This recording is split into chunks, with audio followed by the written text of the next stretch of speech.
Welcome, beloved. You've arrived at a quiet place, a sanctuary in time where the noise of the day no longer has permission to speak over you.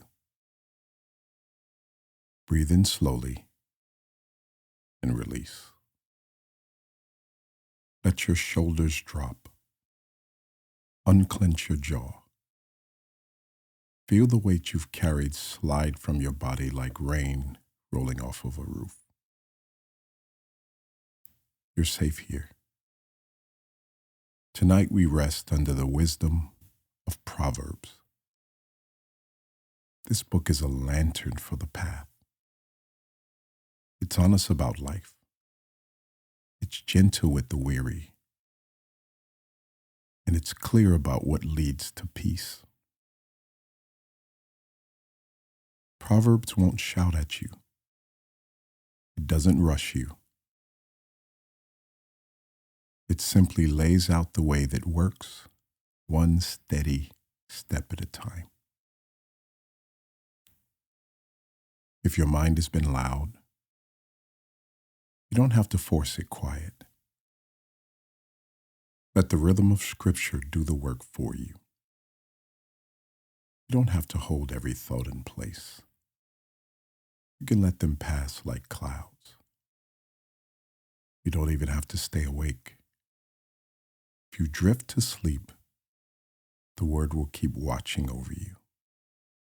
Wisdom will still be speaking, sinking into the deep places where worry cannot reach. As you listen, imagine God's counsel like a soft, steady rain upon good soil, soaking in, greening the fields of your heart. Some lines will feel like a warm hand on a shoulder. Others may feel like a kind of correction, a gentle turning from what harms you toward what helps you. All of it is given in love. So settle in, relax. It helps you place your hand over your heart and another one over your stomach. Feel the rise and the fall of the gift of each breath. Know that God is with you. You're not alone. The one who made you is near, and his wisdom is kind, but it's available to you. In these moments, you have no task to finish, no roles to perform. There is only rest and the quiet companionship of God's Word. Let the music hold you. Let the Scripture lead you beside still waters. And if your decisions wait for you tomorrow, wisdom will meet you there, clear, calm, and faithful. Now, with your mind at ease, and your body growing heavy, we begin. Be at peace. Receive the gift of wisdom and rest.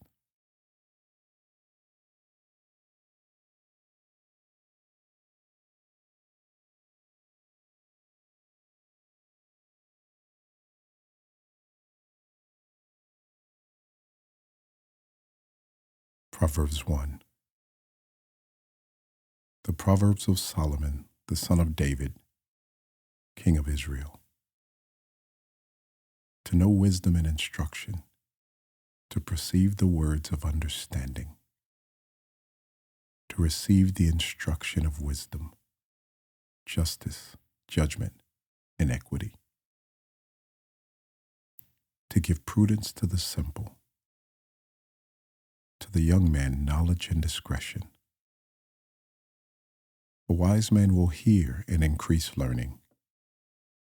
A man of understanding will attain wise counsel. To understand a proverb and an enigma, the words of the wise and their riddles. The fear of the Lord is the beginning of knowledge, but fools despise wisdom and instruction. My son, hear the instruction of your father, and do not forsake the law of your mother. They will be a graceful ornament to your head and chains about your neck. My son, if sinners entice you, do not consent.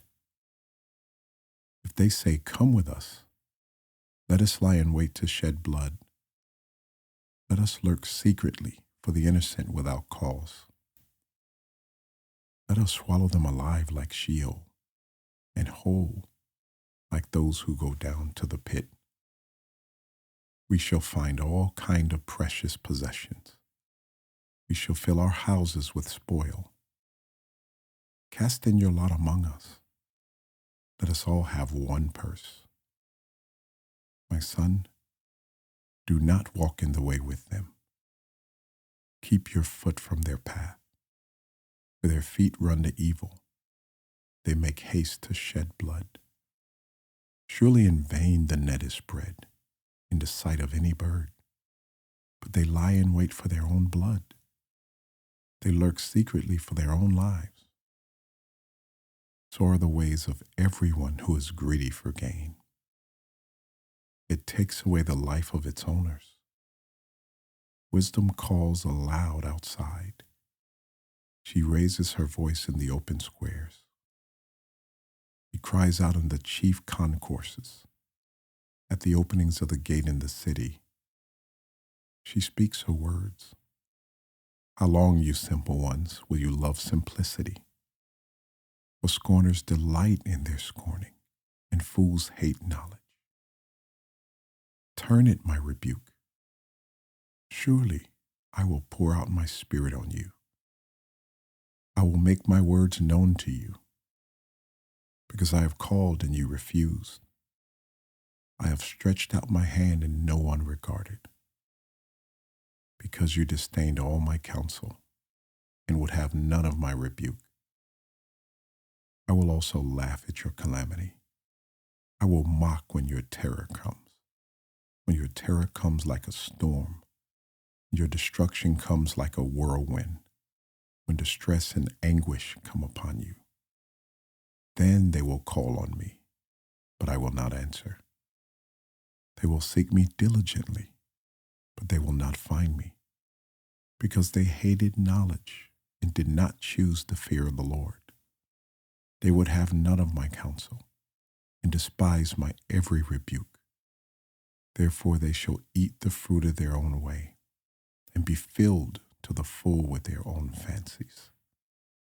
The turning away of the simple will slay them, and the complacency of fools will destroy them. But whoever listens to me will dwell safely and will be secure without the fear of evil.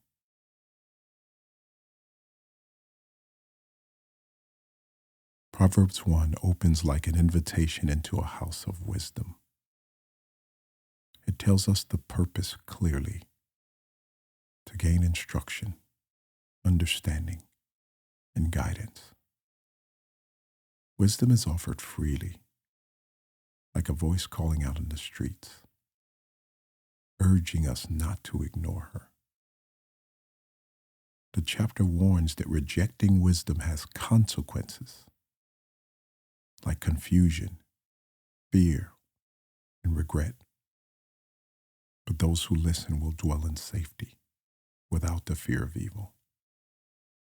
Even in rest, that promise holds. Wisdom brings shelter. So tonight as you lay down, picture wisdom standing at your door, not scolding, but welcoming. She invites you to safety, to peace, and calm rest. Receive her and embrace it.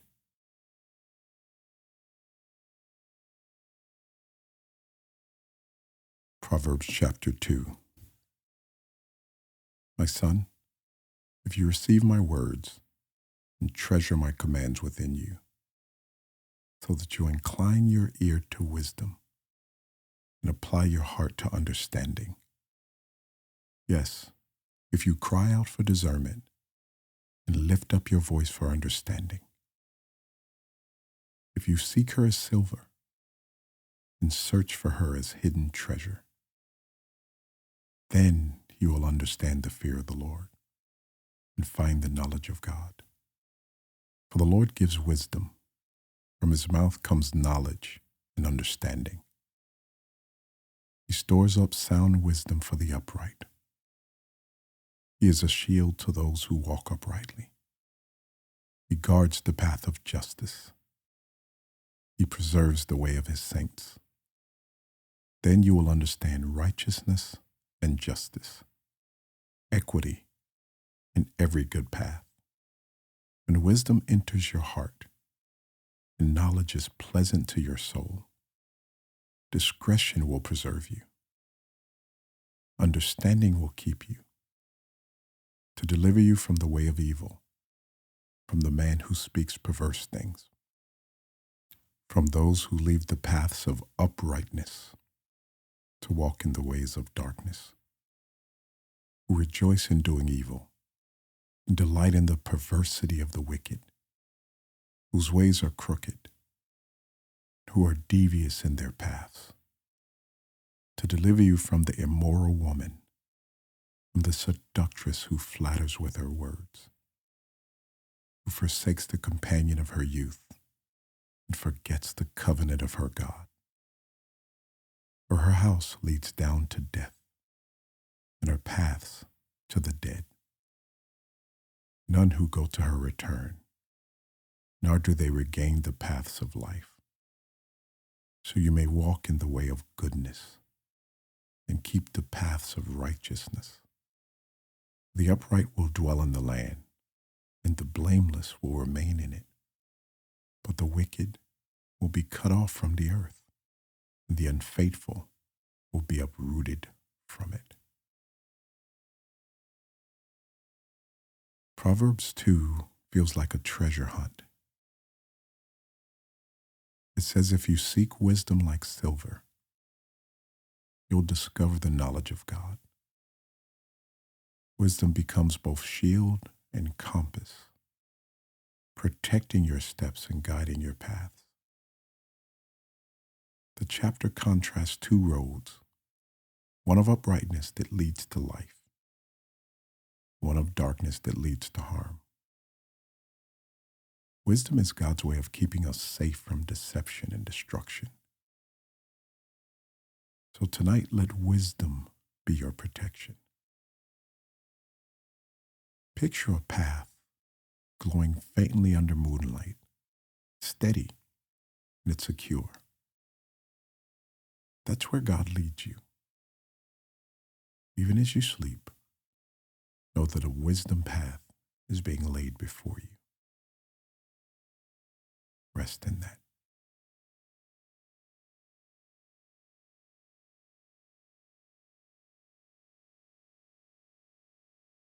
Proverbs chapter 3. My son, do not forget my law, but let your heart keep my commands. For length of days and long life and peace they will add to you. Let not mercy and truth forsake you. Bind them around your neck. Write them on the tablet of your heart, and so find favor and high esteem in the sight of God and man. Trust in the Lord with all your heart, and lean not on your own understanding. In all your ways acknowledge him, and he shall direct your paths. Do not be wise in your own eyes. Fear the Lord, and depart from evil. It will be health to your flesh and strength to your bones. Honor the Lord with your possessions, with the first fruits of all of your increase. So your barns will be filled with plenty, and your vats will overflow with new wine. My son, do not despise the chastening of the Lord, nor detest his correction. For whom the Lord loves, he corrects, just as a father the son in whom he delights. Happy is the man who finds wisdom, and the man who gains understanding. For her proceeds are better than the profits of silver, and her gain than fine gold. She is more precious than rubies, and all things you may desire cannot compare with her. Length of days is in her right hand, in her left hand riches and honor. Her ways are pleasantness, and all of her paths are peace. She is a tree of life to those who take hold of her, and happy are all who retain her. The Lord by wisdom founded the earth. By understanding he established the heavens. By his knowledge the depths were broken up, and clouds dropped down the dew. My son, let them not depart from your eyes. Keep sound wisdom and discretion, so they will be life to your soul and grace to your neck. They will walk safely in your way, and your foot will not stumble. When you lie down, you will not be afraid. Yes, you will lie down, and your sleep will be sweet. Do not be afraid of sudden terror, nor trouble from the wicked when it comes. For the Lord will be your confidence, and will keep your foot from being caught.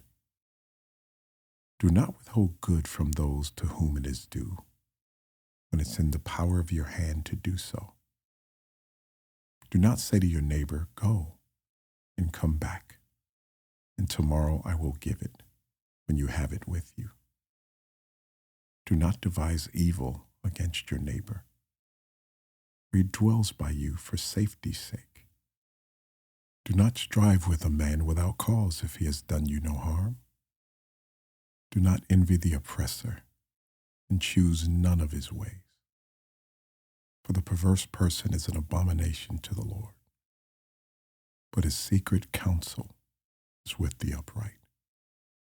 The curse of the Lord is on the house of the wicked, but he blesses the home of the just. Surely he scorns the scornful, but gives grace to the humble. The wise shall inherit glory, but shame shall be the legacy of fools. Proverbs 3 holds one of Scripture's most loved lines. Trust in the Lord with all your heart. Lean not to your own understanding. Trust is not a burden, but a posture. Open hands, lifted eyes, steady rest. The chapter also speaks of wisdom is more precious than silver or gold. It's a tree of life, brings steady growth and peace. It even promises when you lie down, you will not be afraid. Yes, you will lie down and your sleep will be sweet. So tonight, release the need to figure everything out. Picture yourself rooted like a tree beside still waters, safe, nourished, and at peace. Let that be your posture, and open your heart for more wisdom.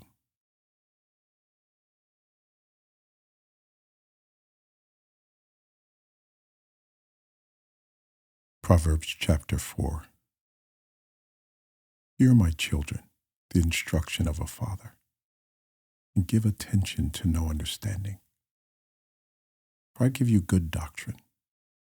Do not forsake my law. When I was my father's son, tender, and the only one in the sight of my mother, he also taught me and said to me, let your heart retain my words. keep my commands and live. Get wisdom, get understanding. Do not forget nor turn away from the words of my mouth. Do not forsake her, and she will preserve you. Love her, and she will keep you. Wisdom is the principal thing. Therefore, get wisdom, and in all you're getting, get understanding. Exalt her, and she will promote you. She will bring you honor when you embrace her. She will place on your head an ornament of grace. A crown of glory she will deliver to you. Hear, my son, and receive my sayings, and the years of your life will be many. I have taught you in the way of wisdom. I have led you in right paths. When you walk, your steps will not be hindered. When you run, you will not stumble. Take firm hold of instruction. Do not let go. Keep her, for she is your life. Do not enter the path of the wicked. Do not walk in the way of evil. Avoid it. Do not travel on it. Turn away from it and pass on. For they do not sleep unless they have done evil, and their sleep is taken away unless they make someone fall. For they eat the bread of wickedness and drink the wine of violence. But the path of the just is like the shining sun that shines even brighter unto the perfect day. The way of the wicked is like darkness. They do not know what makes them stumble. My son, give attention to my words. Incline your ear to my sayings. Do not let them depart from your eyes. Keep them in the midst of your heart, for they are life to those who find them, and health to all their flesh. Keep your heart with all diligence, for out of it springs the issue of life. Put away from you a deceitful mouth, and put perverse lips far from you. Let your eyes look straight ahead, and your eyelids look right before you. Ponder the path of your feet, and let all your ways be established. Do not turn to the right or to the left. Remove your foot from evil. Proverbs 4 feels like a father gently walking his child down a path at dawn. Get wisdom, get understanding, he urges, passing down counsel like a family inheritance. This proverb contrasts the way of the just, which is like the shining sun growing brighter, with the way of the wicked, like darkness where stumbling is constant. Light is sudden, it grows step by step. The chapter ends with a call to guard your heart. From it flows the wellspring of life. Tonight, let your heart be like a tended garden, watched over by the gardener, safe until the morning light. Rest there.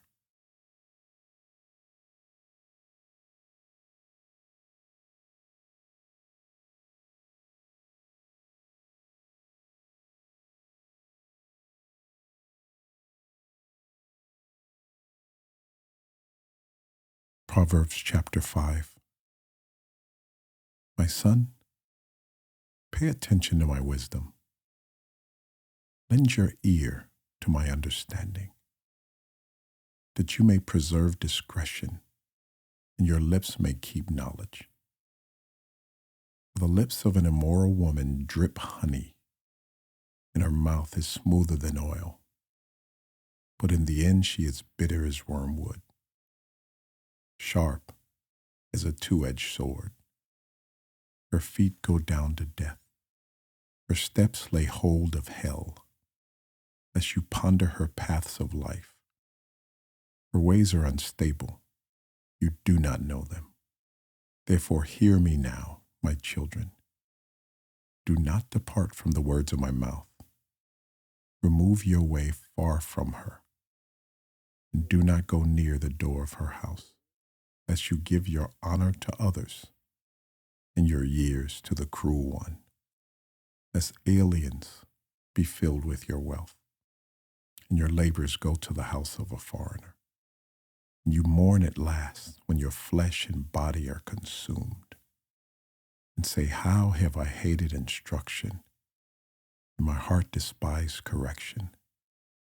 I have not obeyed the voice of my teachers, nor inclined my ear to those who instructed me. I was on the verge of total ruin in the midst of the assembly of the congregation. Drink water from your own cistern and running water from your own well. Should your fountain be dispersed abroad, streams of water in the streets?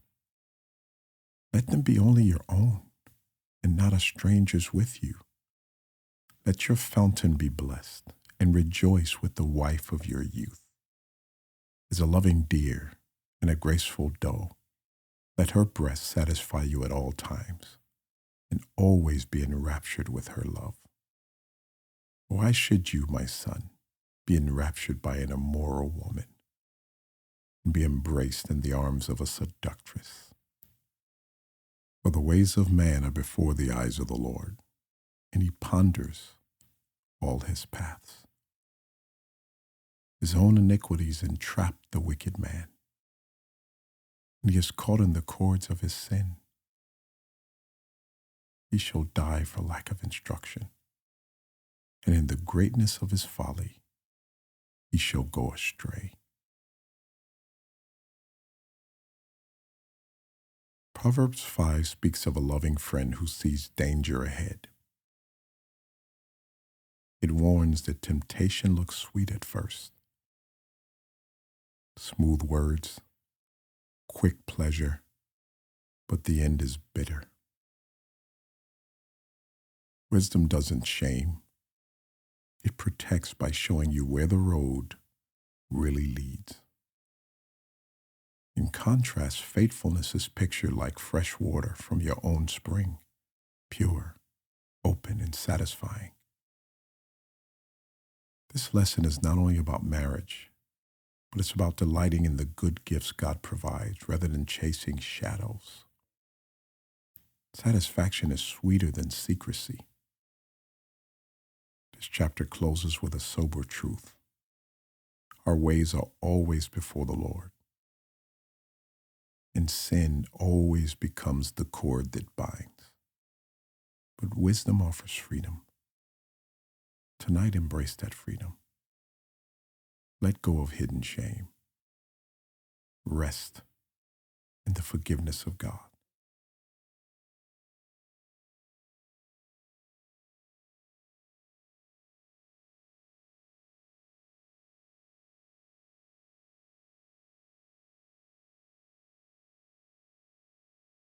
Proverbs chapter 6. My son, if you become surety for your friend, if you have shaken hands and pledged for a stranger, you are snared by the words of your mouth. You are taken by the words of your mouth. So do this, my son, and deliver yourself. For you have come into the hand of your friend. Go humble yourself, plead with your friend. Give no sleep to your eyes, nor slumber to your eyelids. Deliver yourself like a gazelle from the hand of a hunter, like a bird from the hand of the fowler. Go to the ant, you sluggard. Consider her ways and be wise, which having no captain, overseer, or ruler, provides her supplies in the summer, gathers her food in the harvest. How long will you slumber, O sluggard? When will you rise from your sleep? A little sleep, a little slumber, a little folding of the hands to sleep. So shall your poverty come on you like a prowler, in your need like an armed man. A worthless person, a wicked man, walks with a perverse mouth. He winks with his eyes. He shuffles his feet. He points with his fingers. Perversity is in his heart. He devises evil continually. He sows discord. Therefore his calamity shall come suddenly. Suddenly he shall be broken without remedy. These 6 things the Lord hates. Yes, 7 are an abomination to him: a proud look, a lying tongue, hands that shed innocent blood, a heart that devises wicked plans, feet that are swift in running to evil, a false witness who speaks lies, and one who sows discord among brethren. My son, keep your father's command, and do not forsake the law of your mother. Bind them continually upon your heart. Tie them around your neck. When you roam, they will lead you. When you sleep, they will keep you. When you awake, they will speak with you. For the commandment is a lamp, and the law a light. Reproofs of instruction are the way of life, to keep you from the evil woman, from the flattering tongue of a seductress. Do not lust after her beauty in your heart, nor let her allure you with her eyelids. For by means of a harlot, a man is reduced to a crust of bread, and the adulteress will prey upon his precious life. Can a man take fire in his bosom, and his clothes not be burned? Can one walk on hot coals and his feet not be seared? So is he who goes into his neighbor's wife. Whoever touches her shall not be innocent. People, do not despise a thief if he steals to satisfy himself when he is starving. Yet when he is found, he must restore 7-fold. He may have to give up all the substance of his house. Whoever commits adultery with a woman lacks understanding. He who does so destroys his own soul. Wounds and dishonor he will get. His reproach will not be wiped away. For the jealousy is a husband's fury. Therefore he will not spare in the day of vengeance. He will accept no recompense, nor will he be appeased, though you give him many gifts.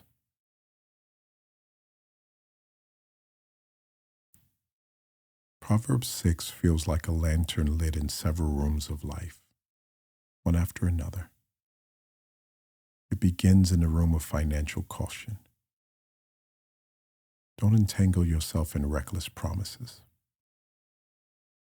Don't become ensnared by careless pledges. Wisdom urges humility. Go quickly. Free yourself. Take responsibility. It's a reminder that freedom often comes through simple honesty and decisive steps. Then the lantern shifts to the feel of the ant, the small, tireless, quiet ant who stores its provision without supervision. The ant becomes the teacher of diligence, showing that steady effort is better than lazy delay. Laziness feels harmless in the moment, but it creeps into poverty like a silent traveler. Wisdom whispers, even your rest can be fruitful when it follows honest work. The chapter also points to 7 things the Lord hates, not in anger but in grief: prideful eyes, lying tongues, hands that shed innocent blood, hearts that scheme evil, feet that rush to mischief, false witnesses, and those that sow discord. These are not abstract evils. They're daily temptations that fracture trust, break community, splinter peace. Wisdom doesn't just warn, it calls us into harmony. The closing image is like a father's commandment and a mother's teaching. They become light tied around your neck. When you walk, it'll guide you. When you sleep, it'll be with you. When you wake, it'll speak to you. That's the promise. Wisdom is not distant. It's present in every step, every rest, every rising. So let go tonight. Let diligence replace worry. Let honesty untangle knots. Let God's wisdom guard your heart, even in your sleep.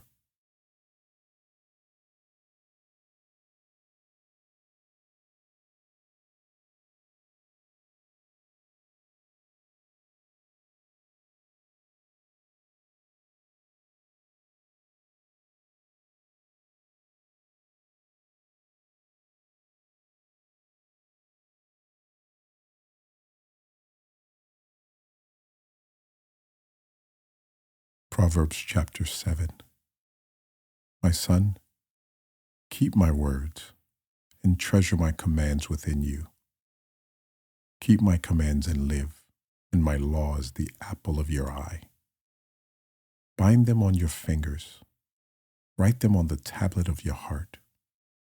Say to wisdom, you are my sister, and call understanding your nearest kin, that they may keep you from the immoral woman, from the seductress who flatters with her words. For at the window of my house I looked through my lattice. I saw among the simple, I perceived among the youth, a young man devoid of understanding, passing along the street near her corner. He took the path to her house, in the twilight, in the evening, in the black and dark of night. And there a woman met him with the attire of a harlot and a crafty heart. She was loud and rebellious. Her feet would not stay at home. At times she was outside, at times in the open square, lurking at every corner. So she caught him and kissed him. With an impudent face she said to him, I have peace offerings with me. Today I have paid my vows. So I came out to meet you diligently to seek your face, and I have found you. I've spread my bed with tapestry, colored coverings of Egyptian linen. I have perfumed my bed with myrrh, aloes, and cinnamon. Come, let us take our fill of love until the morning. Let us delight ourselves with love. For my husband is not at home. He has gone on a long journey. He has taken a bag of money with him and will come home on the appointed day. And with enticing speech, she caused them to yield. With her flattering lips, she seduced him. Immediately he went after her, as an ox goes to the slaughter, or as a fool to the correction of stocks, till an arrow struck his liver, as a bird hastens to the snare. He did not know it would cost his life. Now therefore listen to me, my children. Pay attention to the words of my mouth. Do not let your heart turn aside to her ways. Do not stray into her paths. For she has cast down many wounded, and all who were slain by her were strong men. Her house is the way to hell, descending to the chambers of death.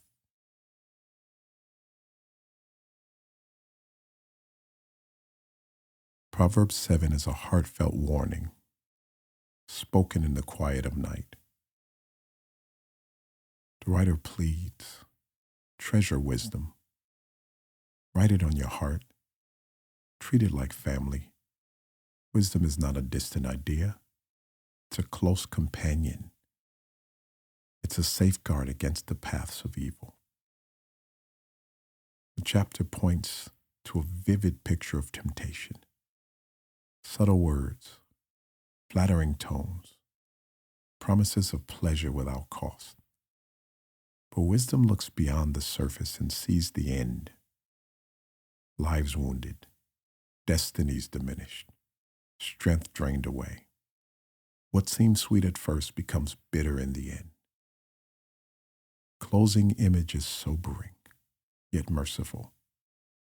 Her house is the way to hell, descending to the chambers of death. But the very reason this warning is written is because God longs to keep you safe. Tonight, let wisdom guard your heart like a faithful watchman, steady awake while you rest. So as you rest there, picture wisdom like a shield around you, strong and quiet. You're kept, you're safe. Your sleep can be sweet. When you awake, the voice of wisdom must be the voice you hear.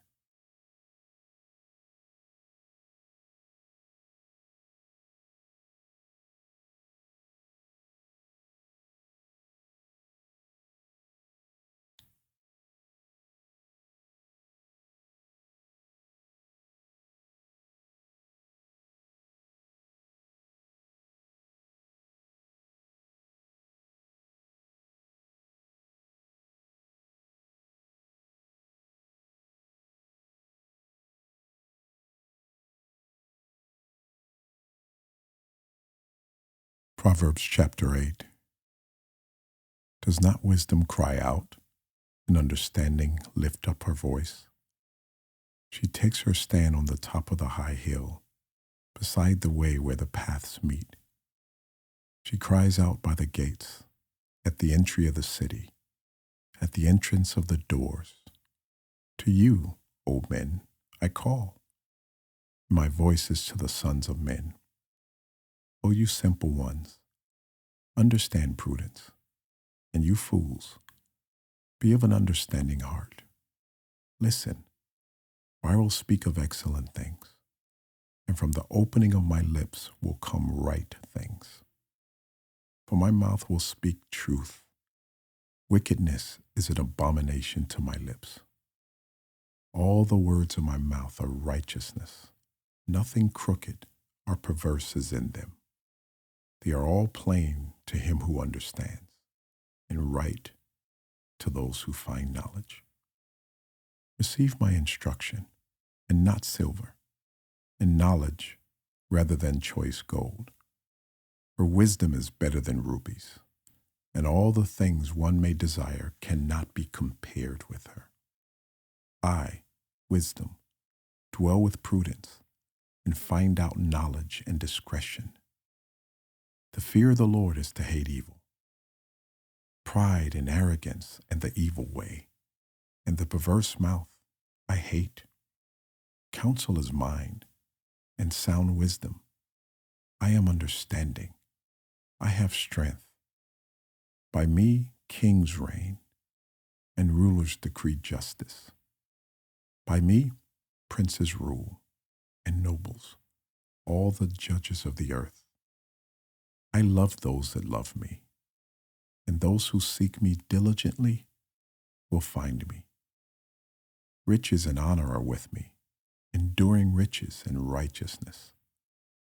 My fruit is better than gold, yes, than fine gold, and my revenue than choice silver.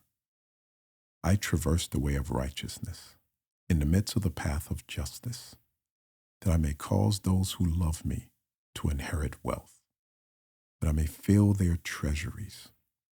The Lord possessed me at the beginning of his way, before his works of old.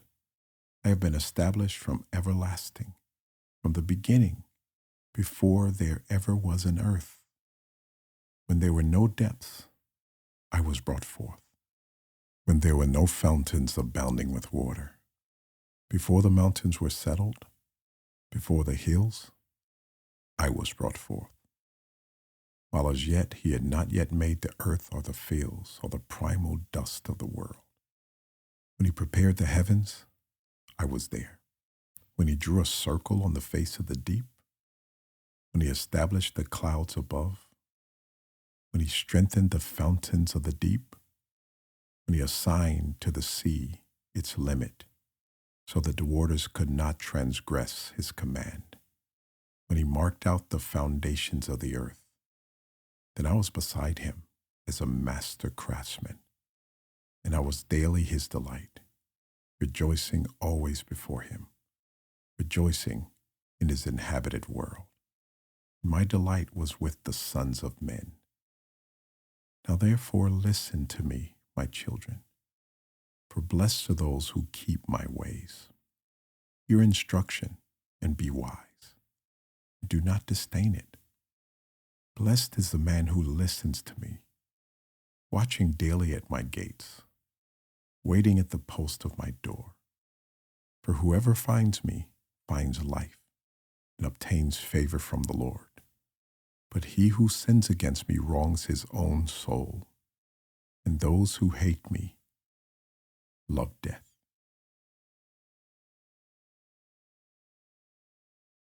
Proverbs 8 feels like wisdom itself stepping into the open, lifting voice and saying, I am who you need. Follow me. She doesn't whisper in hidden corners. She calls at the gates, on the heights, at the places where people live and make decisions. Wisdom is not rare. She's available, waiting to guide every heart.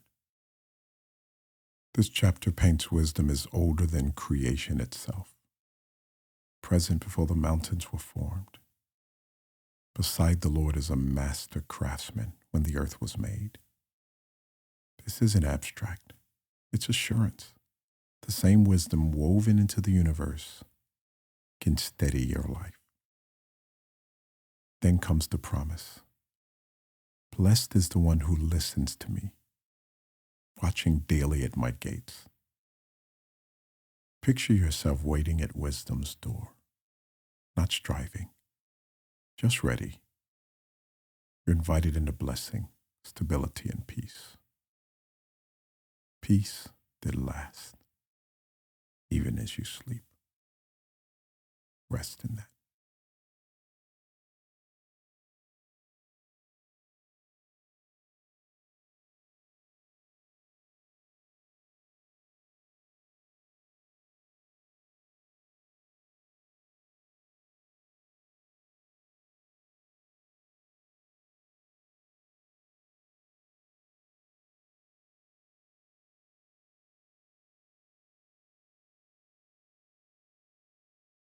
Proverbs chapter 9. Wisdom has built her house. She has hewn out her 7 pillars. She has slaughtered her meat. She has mixed her wine. She has also furnished her table. She has sent out her maidens. She cries out from the highest places of the city. Whoever is simple, let him turn in here. As for him who lacks understanding, she says to him, come eat of my bread and drink of the wine I have mixed. Forsake foolishness and live, and go into the way of understanding. He who corrects a scoffer gets shame for himself, and he who rebukes a wicked man only harms himself. Do not correct a scoffer, lest he hate you. Rebuke a wise man, and he will love you.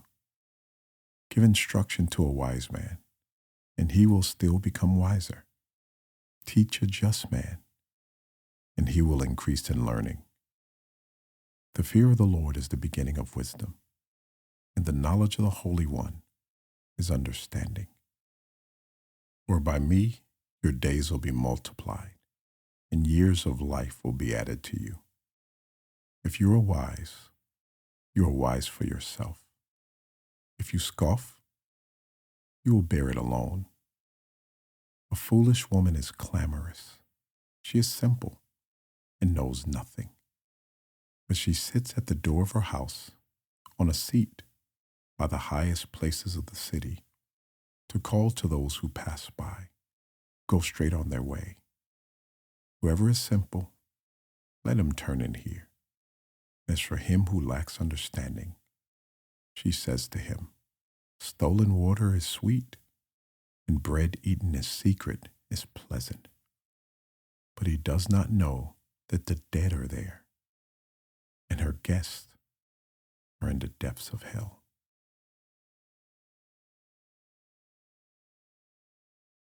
Proverbs 9 feels like two invitations. Wisdom prepares a feast, sets her table, and calls. Come eat of my bread, drink of my wine, and live. At the same time, folly calls out. It's loud, persuasive, but it's shallow. Both voices reach us, but only one leads to life. This chapter reminds us that correction is a gift, not a wound. The wise become wiser if they allow correction. The foolish resist and stumble. Wisdom begins with the fear of the Lord. Humble awe that opens a door of understanding. Let's sit at wisdom's table. Let's receive the rest, the truth, and the peace that comes when we invite wisdom. Let's leave foolishness behind and live. Let that invitation be the one you say yes to tonight.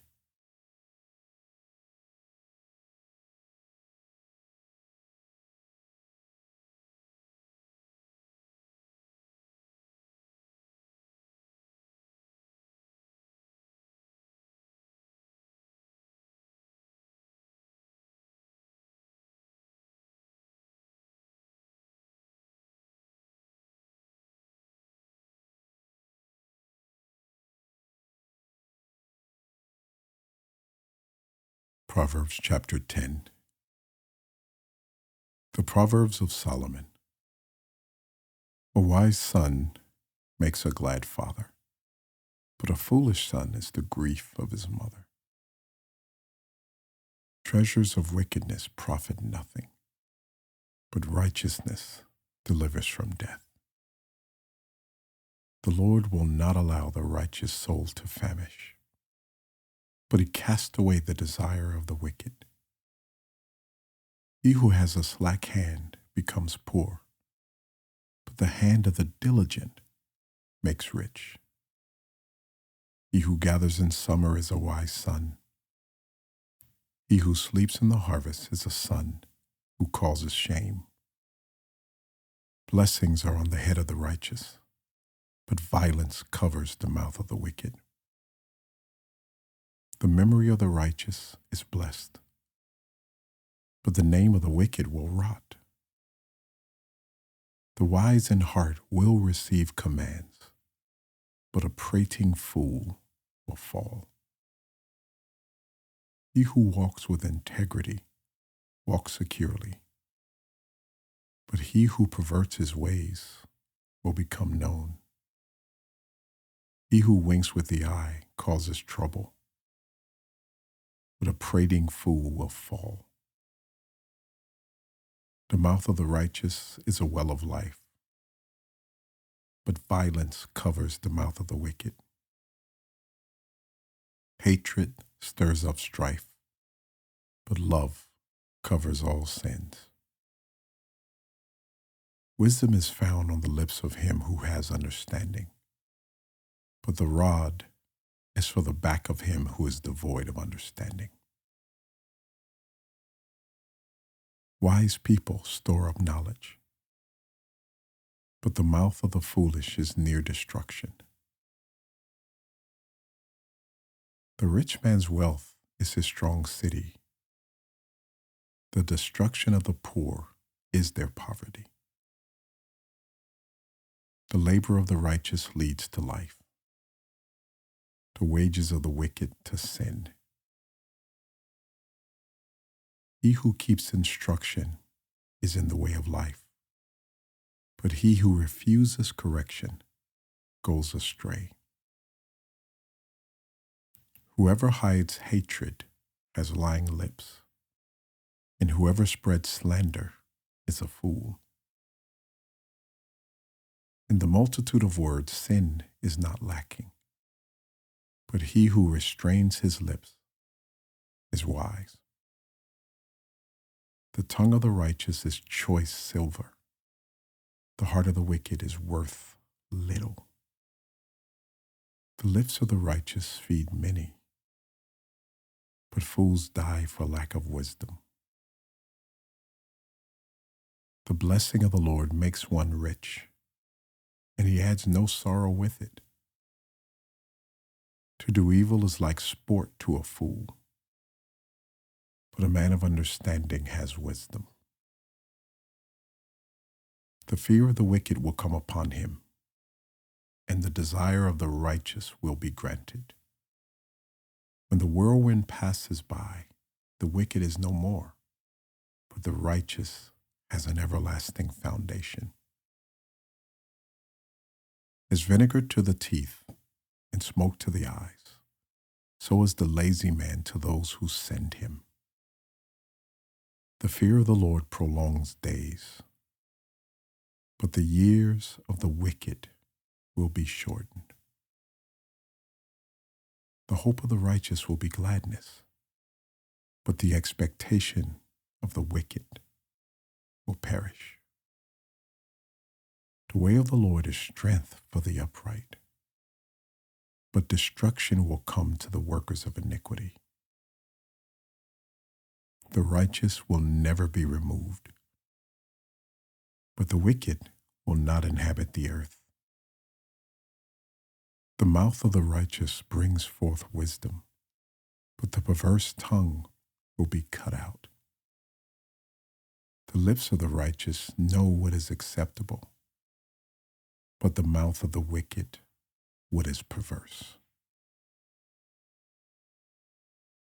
Proverbs 10 opens with a shift.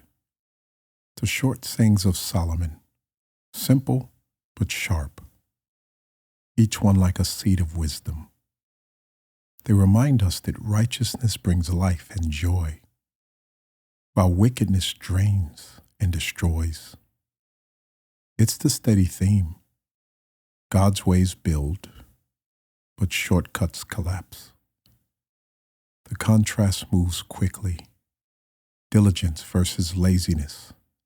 Love versus hatred. Blessing versus violence. Wisdom doesn't live in theory.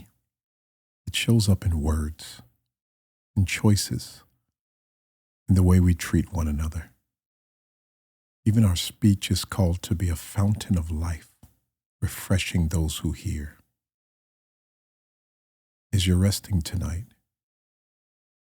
let these proverbs rest on you like the dew of heaven. Let them fill your soul. Let each line be a reminder that God's way is secure. His blessing is sure. His peace endures. And in that, you can rest.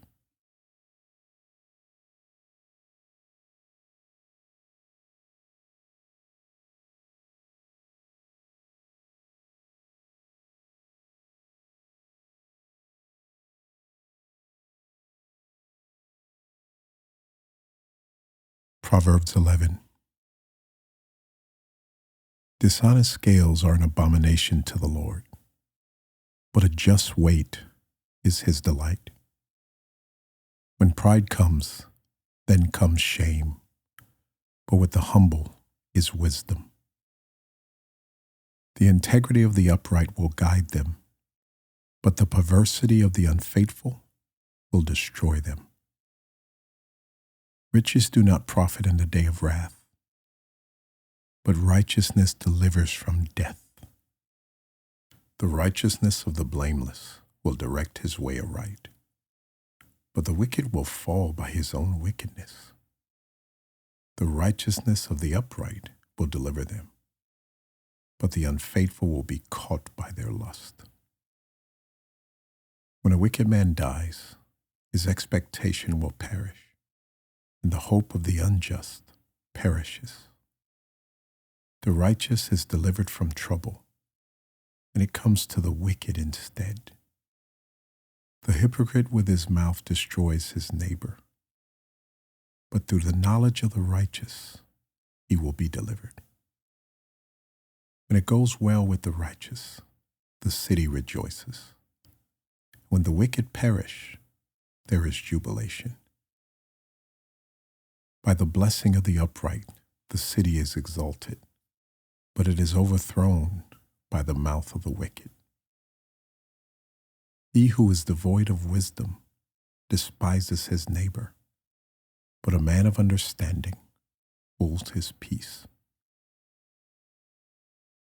A talebearer reveals secrets, but he who is of a faithful spirit conceals a matter. Where there is no counsel, the people fall, but in the multitude of counselors there is safety.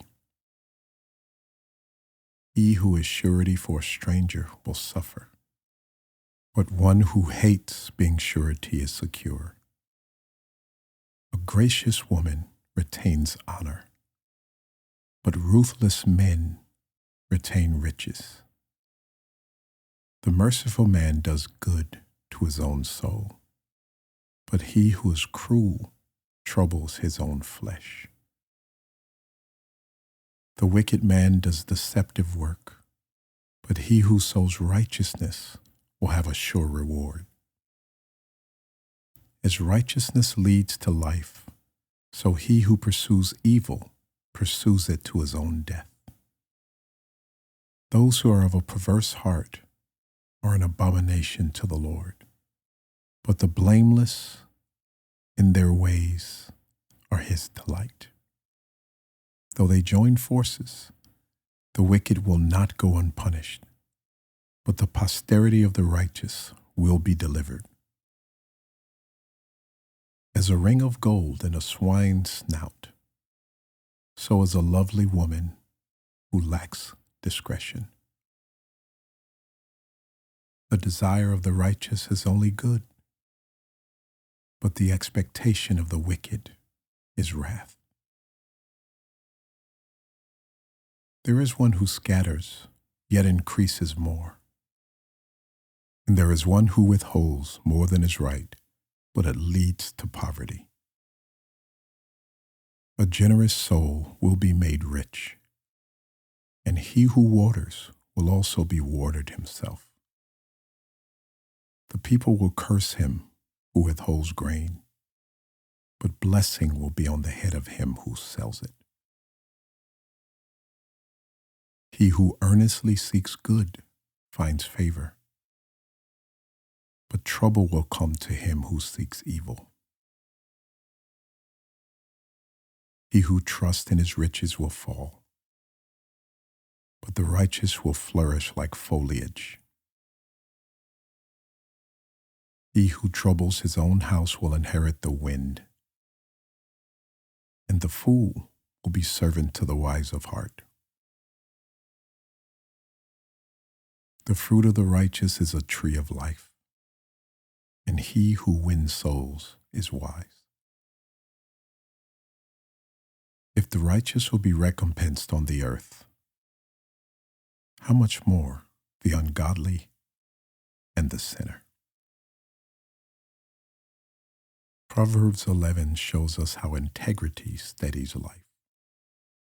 Dishonest scales may seem to work for a moment, but they tip toward loss.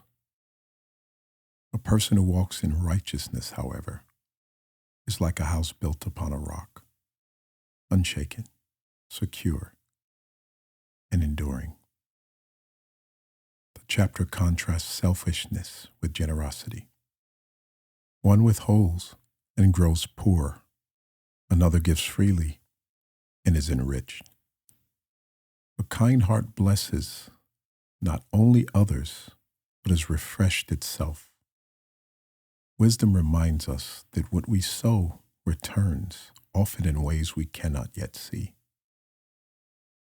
So rest, knowing that honesty, kindness, and generosity are seeds.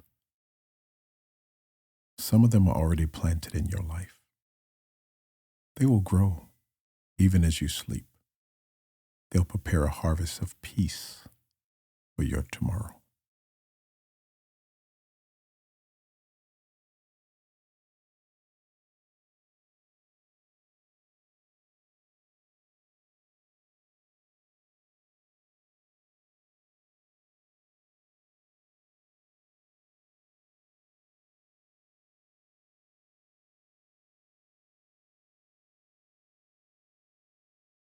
Proverbs chapter 12.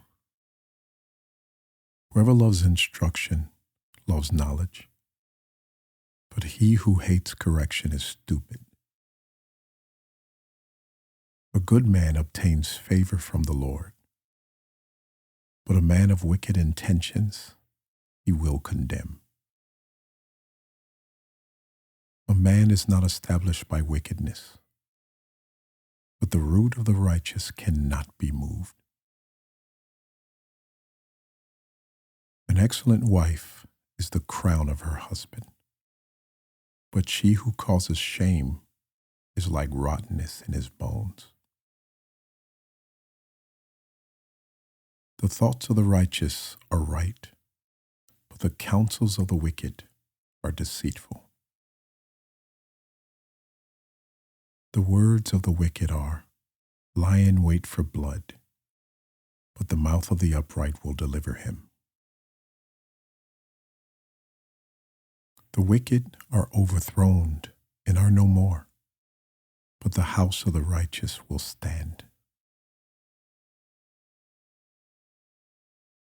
A man will be commended according to his wisdom, but he who is of a perverse heart will be despised.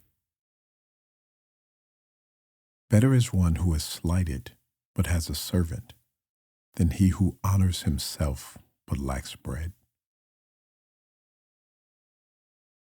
A righteous man regards the life of his animal, but the tender mercies of the wicked are cruel. He who tills his land will be satisfied with bread, but he who follows frivolity is devoid of understanding.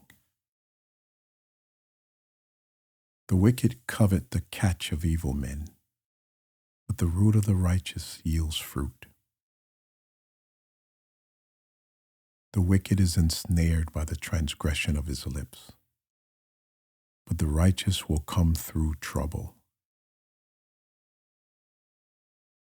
A man will be satisfied with good by the fruit of his mouth, and the recompense of a man's hands will be rendered to him. The way of a fool is right in his own eyes, but he who heeds counsel is wise. A fool's wrath is known at once, but a prudent man covers shame. He who speaks truth declares righteousness, but a false witness, deceit. There is one who speaks like the piercings of a sword, but the tongue of the wise promotes health. The truthful lip shall be established forever. The lying tongue is but for a moment. Deceit is in the heart of those who devise evil, but counselors of peace have joy. No grave trouble will overtake the righteous, but the wicked shall be filled with evil. Lying lips are an abomination to the Lord, but those who deal truthfully are his delight.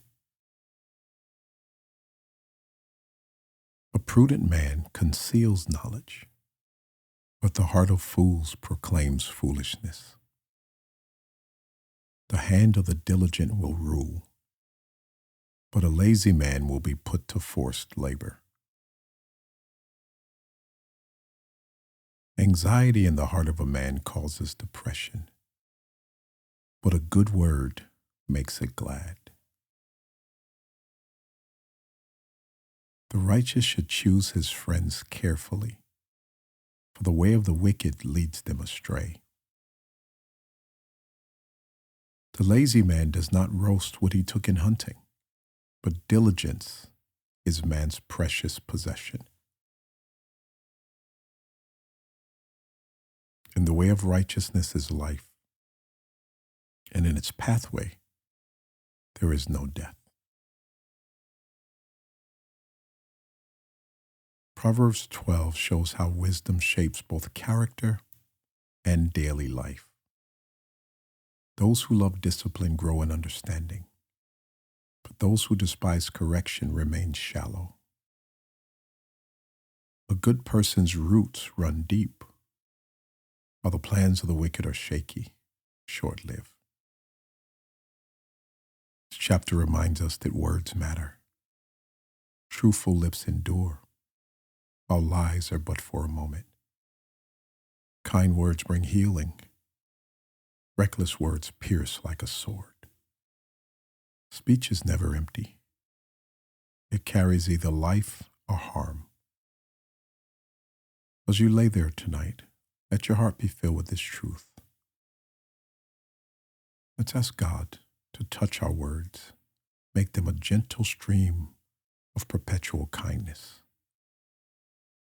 While you're resting, let wisdom anchor you, and rest in that safe anchor.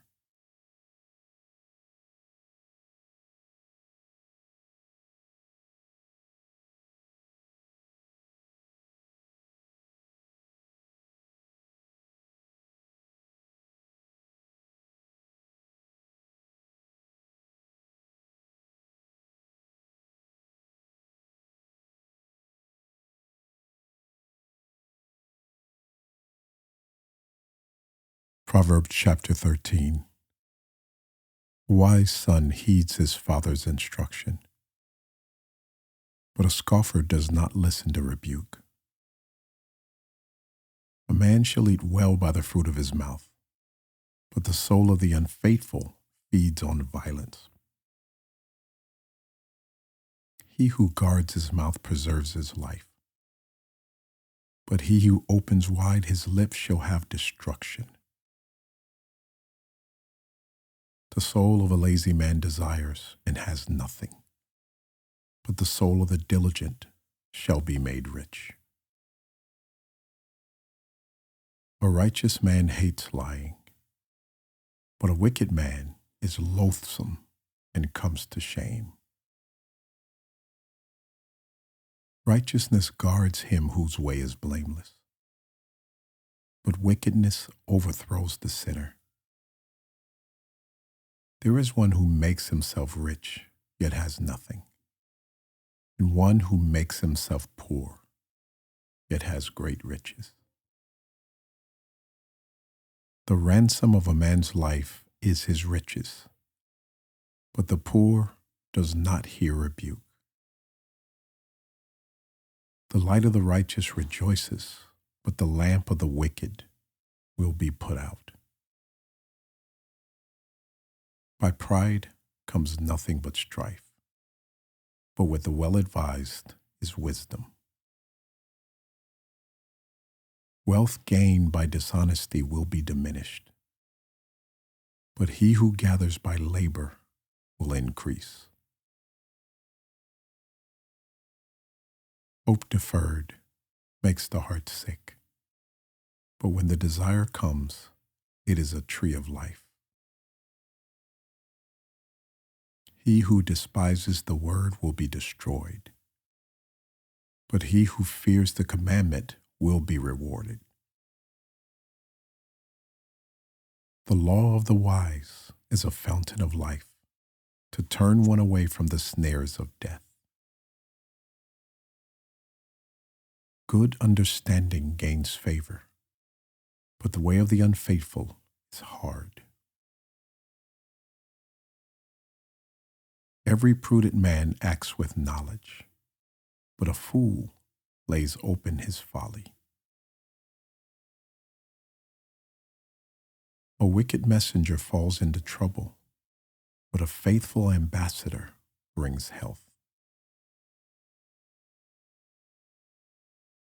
Poverty and shame will come to him who disdains correction, but he who regards a rebuke will be honored. A desire accomplished is sweet to the soul, but it is an abomination to fools to depart from evil.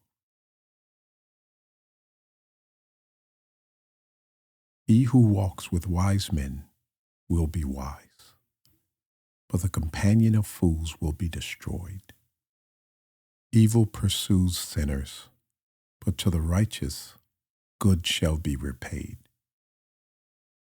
A good man leaves an inheritance to his children's children, but the wealth of the sinner is stored up for the righteous. Much food is in the fallow ground of the poor, and for lack of justice there is waste. He who spares his rod hates his son, but he who loves him disciplines him promptly. The righteous eats to the satisfying of the soul, but the stomach of the wicked shall be in lack.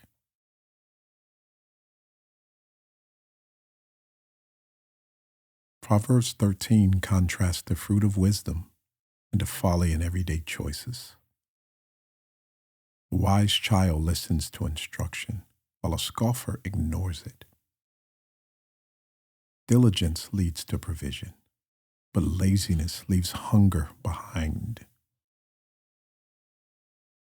Small, steady steps build a future. This chapter also reminds us that hope deferred makes the heart sick, but desire fulfilled is a tree of life. Wisdom is not only about avoiding harm, it's about cultivating hope, keeping our souls strong and alive while we're waiting. So while you're settling in tonight, if there's hope deferred in your life, realize that God's timing is best. Trust Him to bring fruit in its season. Remember, He can never forget you, never forsake you.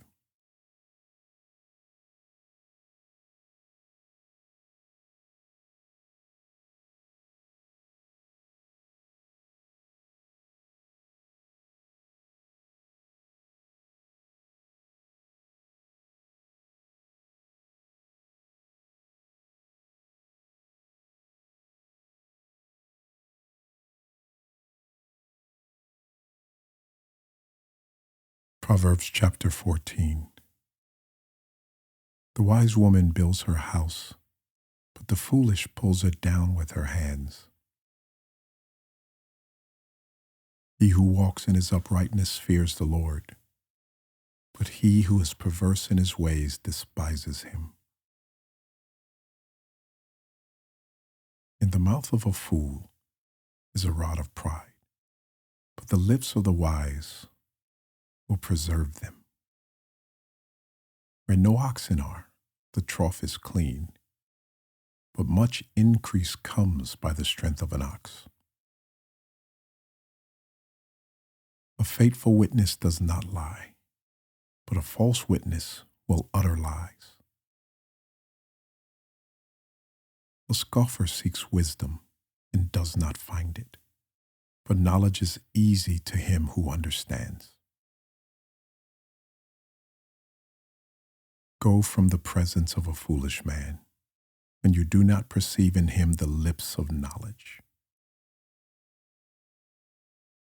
The wisdom of the prudent is to understand his way, but the folly of fools is deceit. Fools mock at sin, but among the upright there is favor. The heart knows its own bitterness, and a stranger does not share its joy.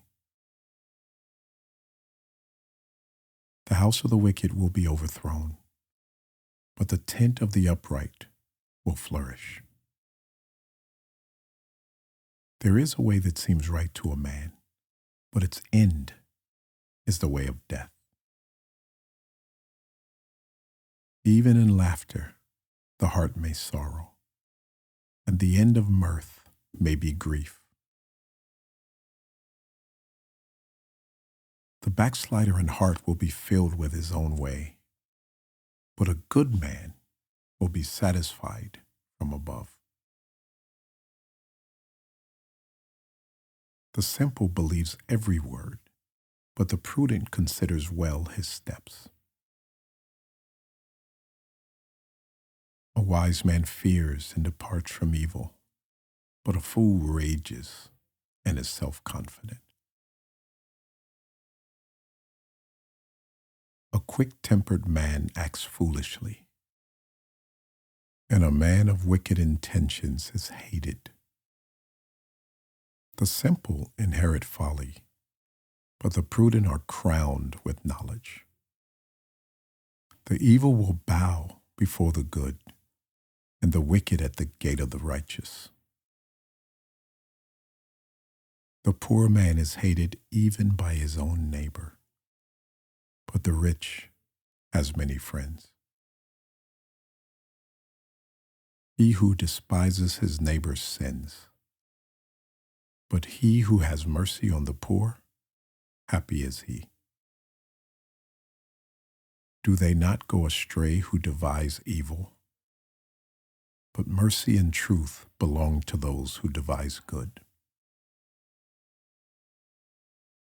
In all labor there is profit, but idle chatter leads only to poverty. The crown of the wise is their riches, but the foolishness of fools is folly. A true witness delivers souls, but a deceitful witness speaks lies. In the fear of the Lord there is strong confidence, and his children will have a place of refuge. The fear of the Lord is the fountain of life, to turn one away from the snares of death. In a multitude of people is a king's honor, but in the lack of people is the downfall of a prince. He who is slow to wrath has great understanding, but he who is impulsive exalts folly. A sound heart is life to the body, but envy is rottenness to the bones. He who oppresses the poor reproaches his maker, but he who honors him has mercy on the needy. The wicked is banished in his wickedness, but the righteous has a refuge in his death. Wisdom rests in the heart of him who has understanding, but what is in the heart of fools is made known. Righteousness exalts a nation, but sin is a reproach to any people. The king's favor is toward a wise servant, but his wrath is against him who causes shame.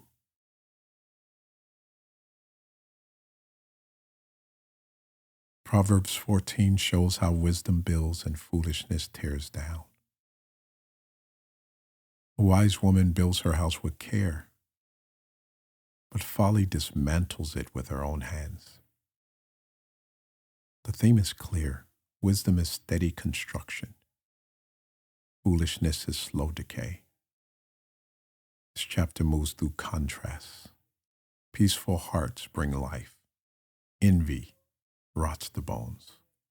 Honesty is secure, but lies crumble. Patience turns away anger, but quick tempers stir up strife. Each proverb in stone is the foundation of a strong life. While you're resting, commit your choices to God. Let every word you speak be saturated with wisdom. Rest knowing that God will be a guard over your mouth and will keep the door of your lips. That same God will watch over you tonight. Rest in that.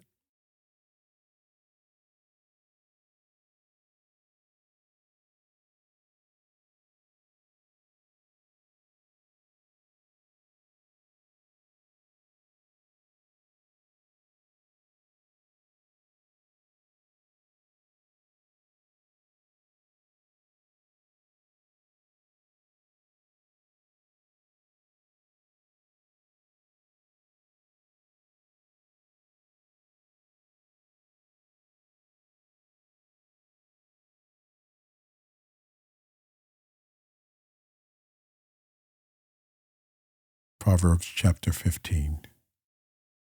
A soft answer turns away wrath, but harsh words stir up anger.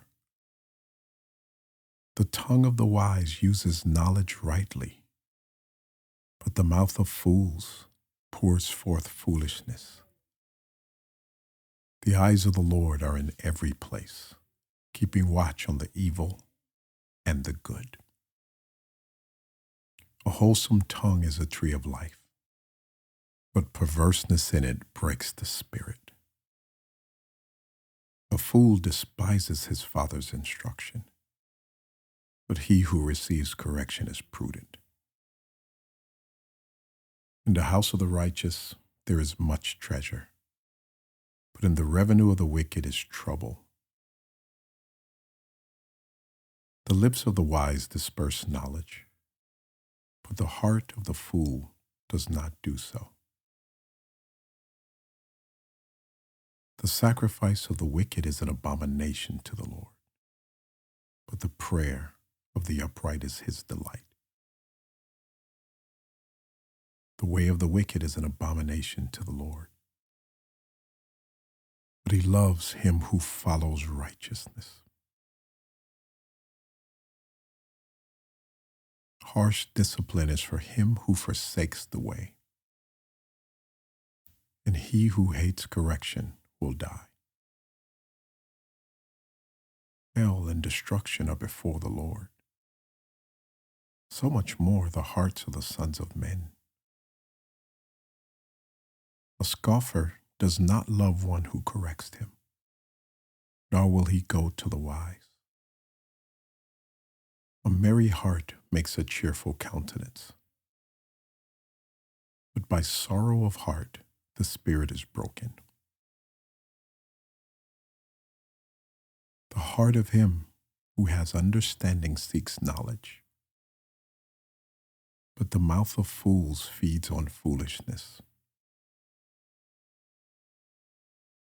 All the days of the afflicted are evil, but he who is of a merry heart has a continual feast. Better is little with the fear of the Lord than great treasures with trouble. Better is a dinner of herbs where love is than a fatted calf with hatred. A wrathful man stirs up strife, but he who is slow to anger allays contention.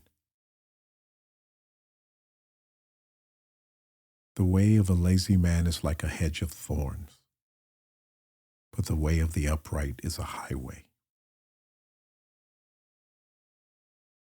A wise son makes a father glad, but a foolish man despises his mother.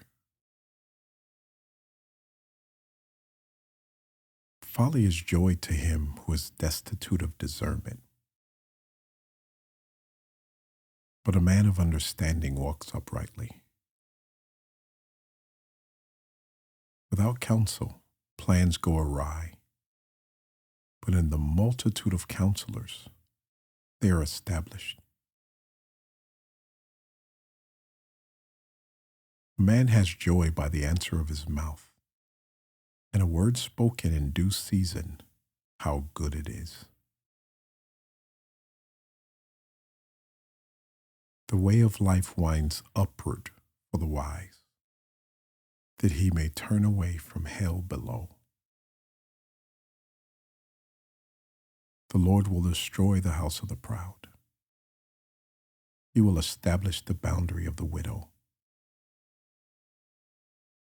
The thoughts of the wicked are an abomination to the Lord, but the words of the pure are pleasant. He who is greedy for gain troubles his own house, but he who hates bribes will live.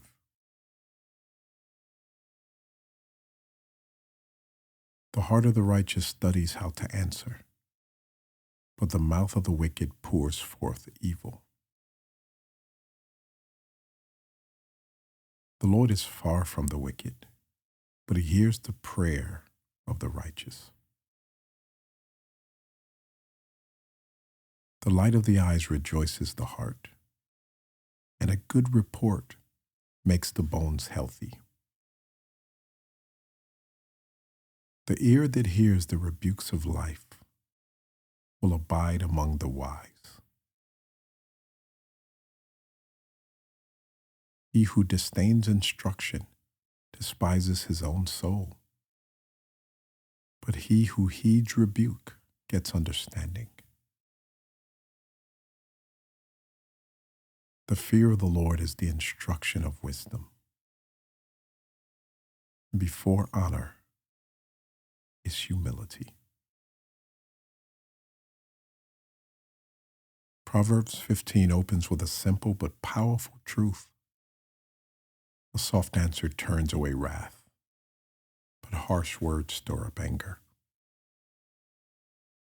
Wisdom often shows herself not in grand acts, but in gentle responses. Peace is built one word at a time. There's a contrast in this chapter. It's how the Lord sees the proud and the humble, the wicked and the upright. Chapter reminds us that the eyes of the Lord are in every place, watching the evil and the good. This is not meant to frighten us, but to comfort us. God's awareness also means God's care is constant. Let his watchfulness be your peace. Let sharp words not proceed out of your mouth. Ask God to help you with your tongue, your speech. As you're sleeping, be surrounded by his care. And know that you rest in a secure place with him.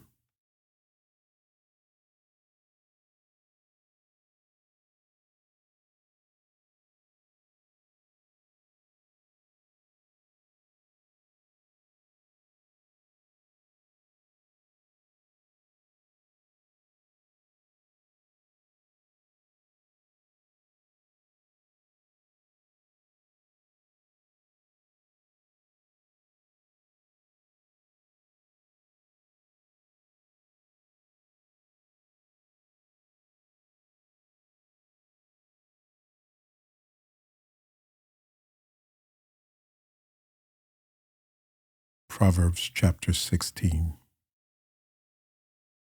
The preparations of the heart belong to man, but the answer of the tongue is from the Lord.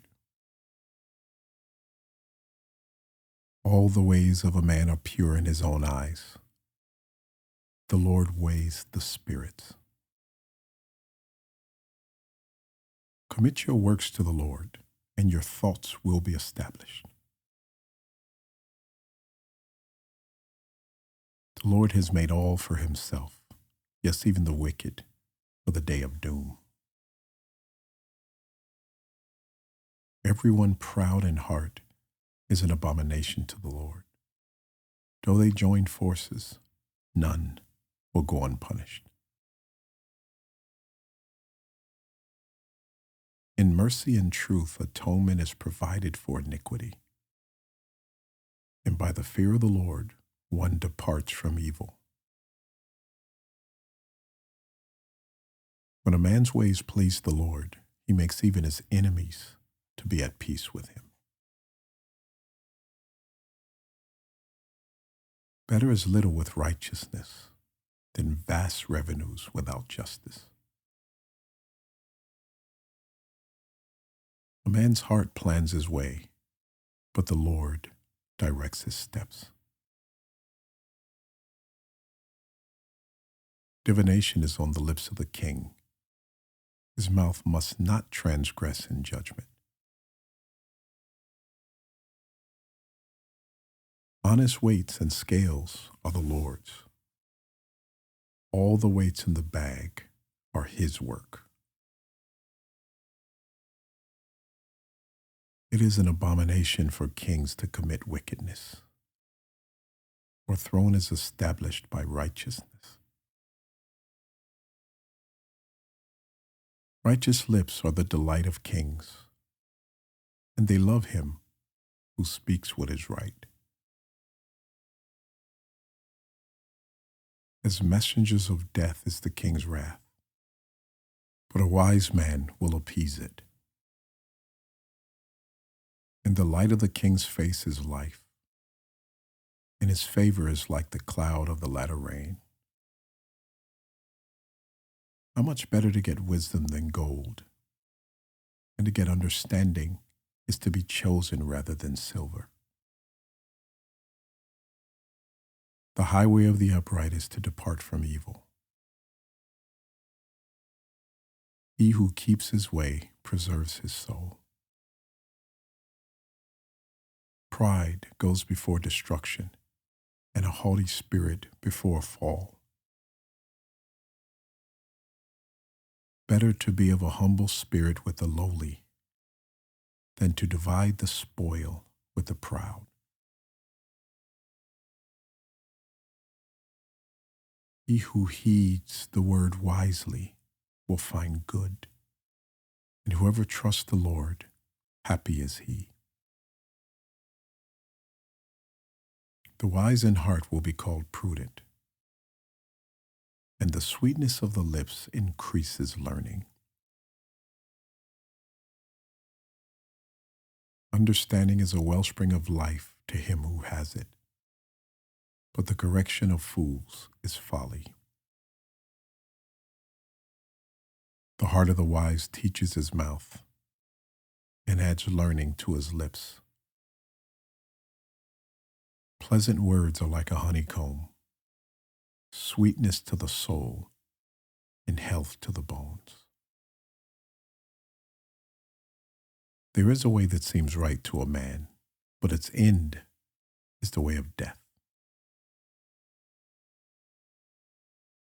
A person who labors for himself, for his hungry mouth drives him on.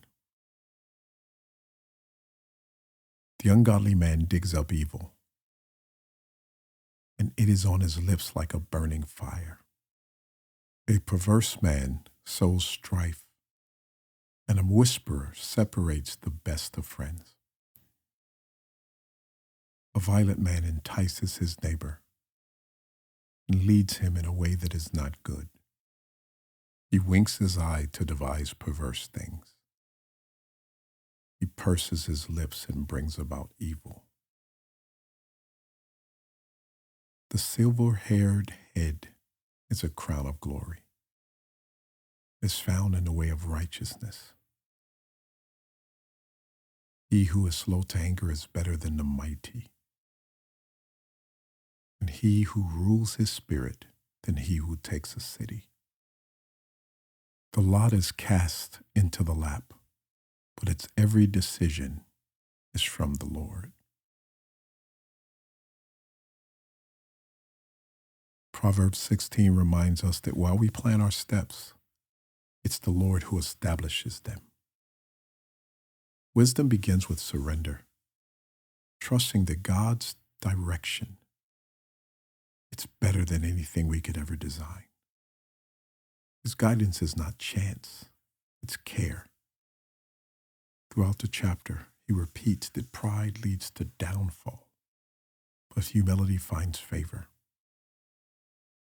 Better is a little with righteousness than great gain with injustice. Wisdom keeps pointing us back to what lasts, not what glitters. Release every plan into his hands tonight. Understand that he directs your path and aligns you with what is right for you. Let that bring peace to your heart. Let that peace saturate your rest.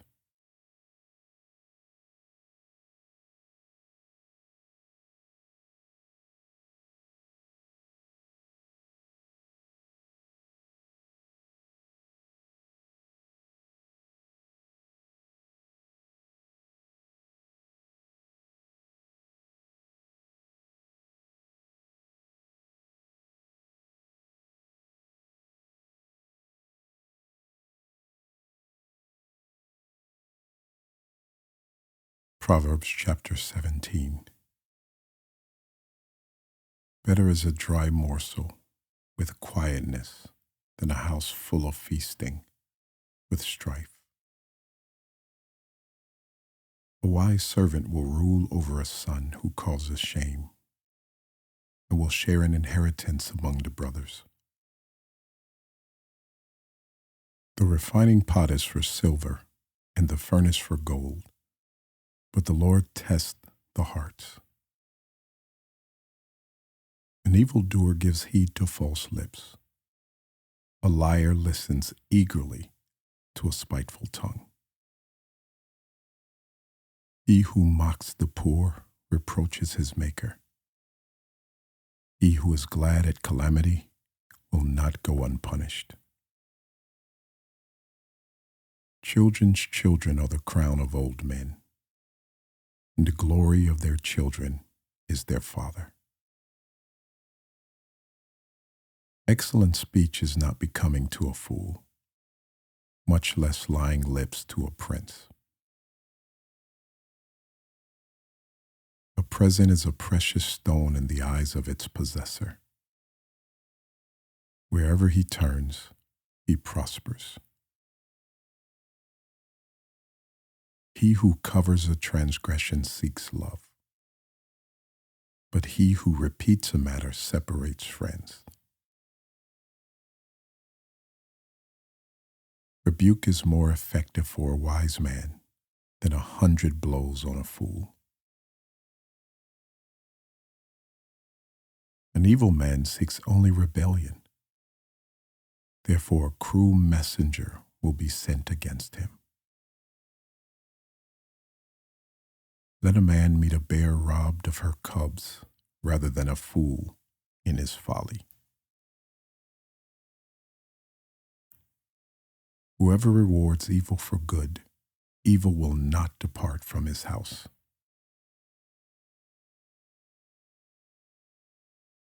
The beginning of strife is like releasing water. Therefore, stop contention before quarrel starts.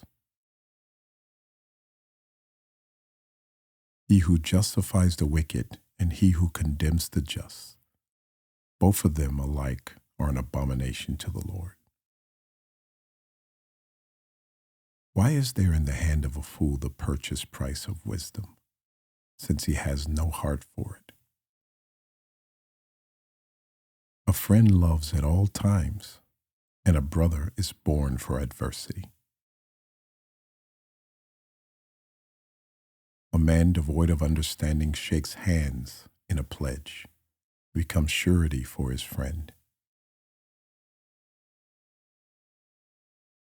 He who loves transgression loves strife, and he who exalts his gate seeks destruction. He who has a deceitful heart finds good, and he who has a perverse tongue falls into evil. He who begets a scoffer does so to his sorrow, and the father of a fool has no joy. A merry heart does good like medicine, but a broken spirit dries the bones. A wicked man accepts a bribe behind the back to pervert the ways of justice. Wisdom is in the sight of him who has understanding, but the eyes of a fool are on the ends of the earth.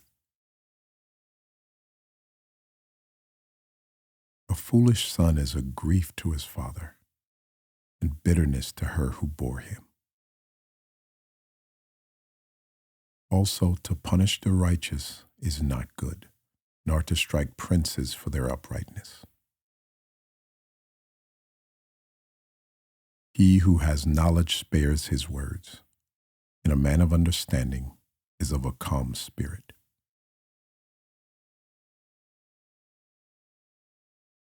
Even a fool is counted wise when he holds his peace, but when he shuts his lips, he is considered perceptive. Proverbs 17 reminds us that peace is greater than abundance. Better is a dry morsel with quietness than a house full of feasting with strife. Wisdom shows us that harmony is more nourishing than plenty without peace. The chapter also contrasts hearts and choices. Fools mock at sin, but the wise seek understanding. A friend loves at all times, and a brother is born for adversity. True strength is found in loyalty, kindness, steady love. So let strife slip away. Let God's faithful friendship surround you tonight. Rest in that stillness. Your rest will be sweet.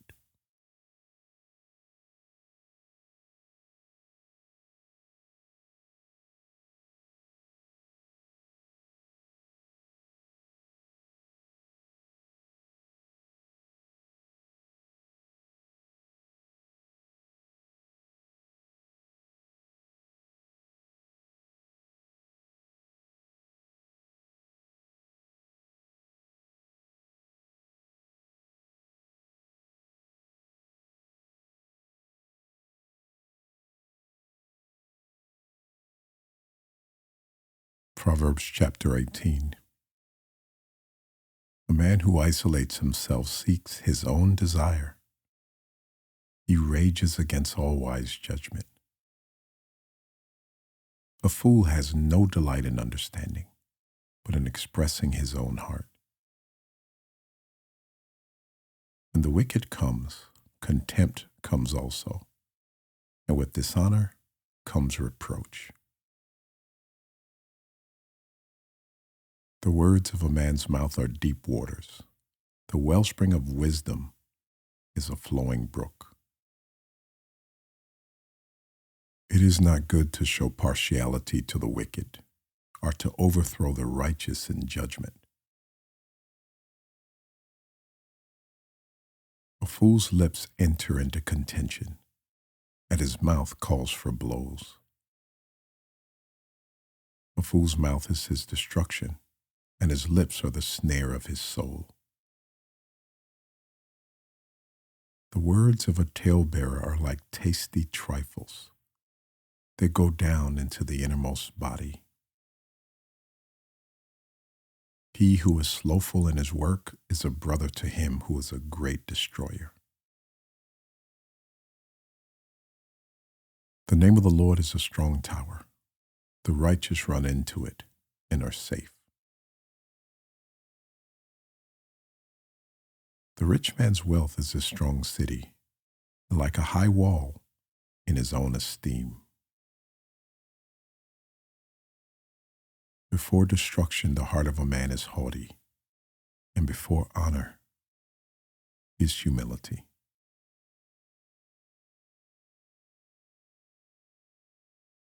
He who answers a matter before he hears it, it is a folly and shame to him.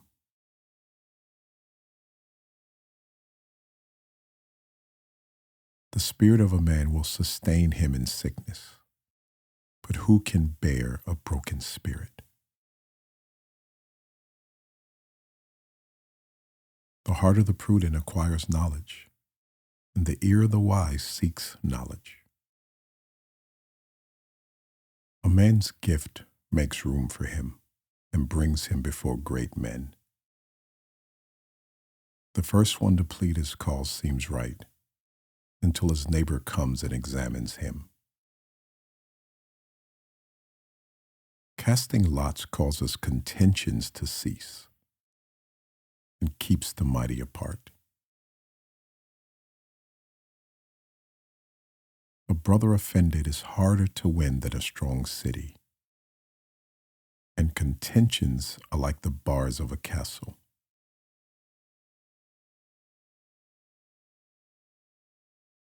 A man's stomach shall be satisfied from the fruit of his mouth.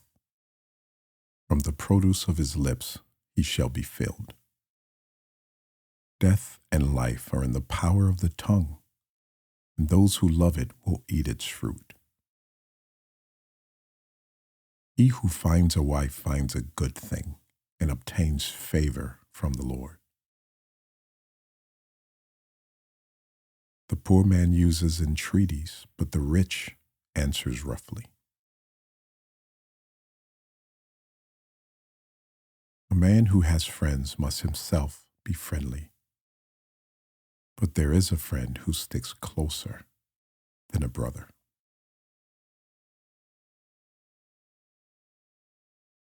Proverbs 18 reminds us that words have weight. The tongue has the power of life and death. What we speak can heal or it can harm. Wisdom calls us to let our words be fountains of life, refreshing those around us. This chapter also highlights the strength of humility, listening before speaking, seeking understanding before judgment. It shows us that pride isolates, but humility opens the door to wisdom and friendship. Rest in quiet assurance tonight. Release cares, anxiety, anxious speech, unbelieving speech. Let it go. God is your portion. Rest in that tonight.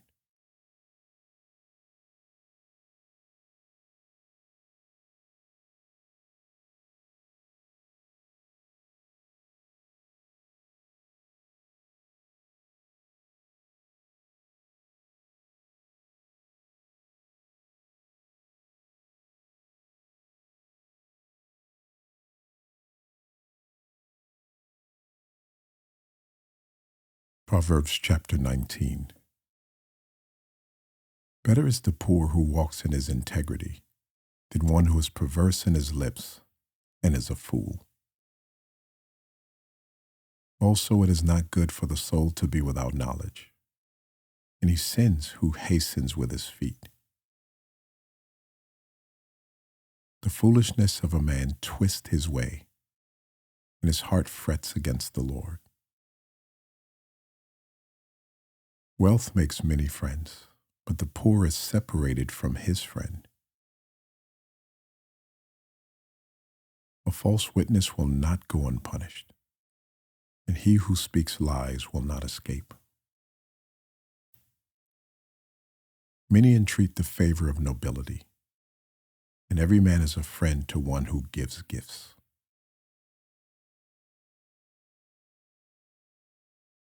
All the brothers of the poor hate him. How much more do his friends go far from him? He may pursue them with words, yet they abandon him. He who gets wisdom loves his own soul. He who keeps understanding will find good. A false witness will not go unpunished, and he who speaks lies shall perish. Luxury is not fitting for a fool, much less for a servant to rule over princes. The discretion of a man makes him slow to anger, and his glory is to overlook a transgression. The king's wrath is like a roaring lion, but his favor is like dew on the grass. A foolish son is the ruin of his father, and the contentions of a wife are a continual dripping.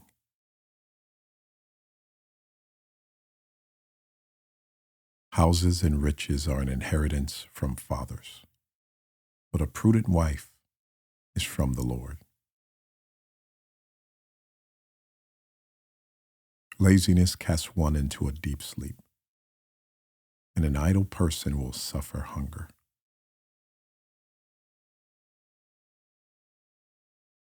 He who keeps the commandment keeps his soul, but he who is careless of his ways will die.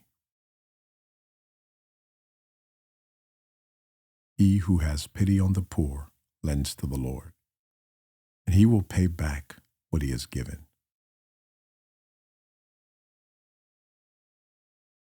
Chasten your son while there is hope, and do not set your heart on his destruction.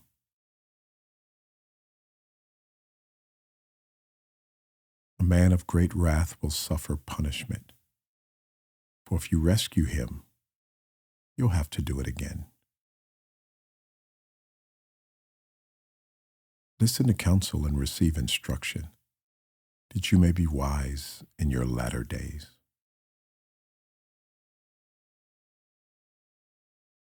There are many plans in a man's heart. Nevertheless, the Lord's counsel, that will stand.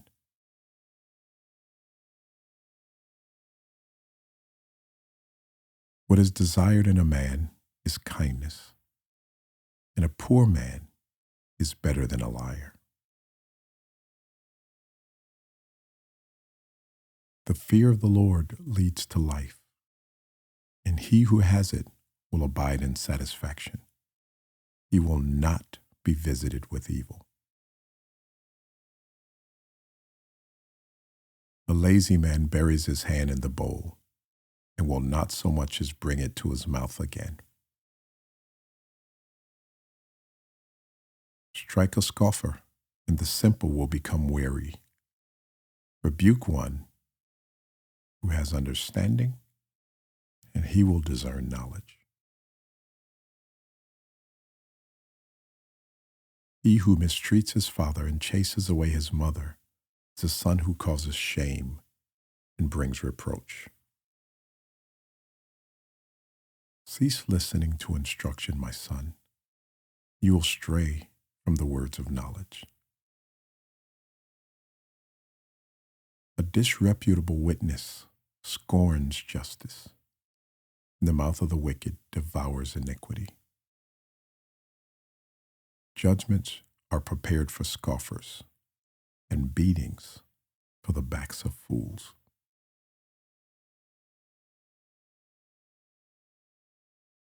Proverbs 19 shows that integrity is greater than wealth. Better the poor who walks in his integrity than one who is perverse in his lips and is a fool. Character outlasts possessions. The value of wisdom cannot be stolen. Chapter also lets us know that patience brings peace, while haste leads to mistakes. It tells us that the fear of the Lord leads to life. The one who has it will rest satisfied, untouched by trouble. Rest in those words.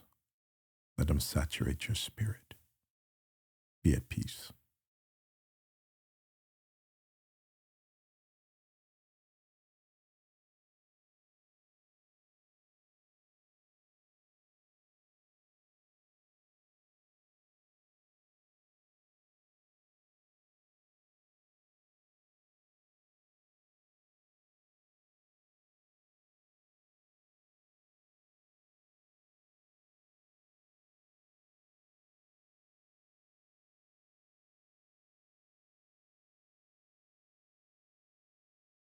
Proverbs chapter 20. Wine is a mocker, strong drink is a brawler, and whoever is led astray by it is not wise. The wrath of a king is like the roaring of a lion. Whoever provokes him to anger sins against his own life. It is honorable for a man to stop striving, since any fool can start a quarrel. The lazy man will not plow because of winter. He will beg during harvest and have nothing. Counsel in the heart of a man is like deep water, but a man of understanding will draw it out. Most men will proclaim each his own goodness, but who can find a faithful man? The righteous man walks in his integrity. His children are blessed after him. A king who sits on the throne of judgment scatters all evil with his eyes. Who can say, I have made my heart clean. I am pure from my sin. Diverse weights and diverse measures, they are both alike, an abomination to the Lord. Even a child is known by his deeds, whether what he does is pure and right. The hearing ear and the seeing eye, the Lord has made them both. Do not love sleep, lest you come to poverty. Open your eyes, you will be satisfied with bread. It is good for nothing, cries the buyer, but when he has gone his way, then he boasts.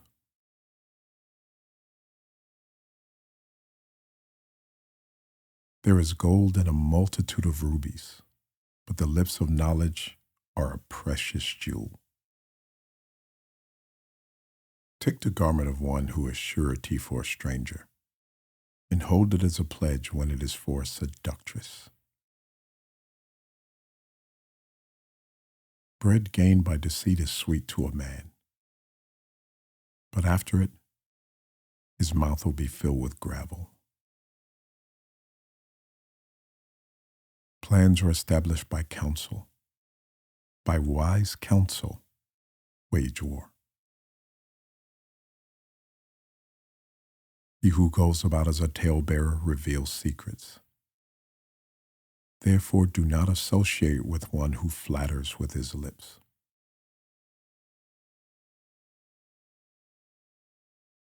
Whoever curses his father or his mother, his lamp will be put out in deep darkness. An inheritance gained hastily at the beginning will not be blessed in the end.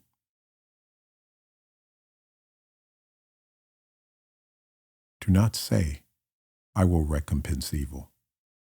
Wait for the Lord, and he will save you.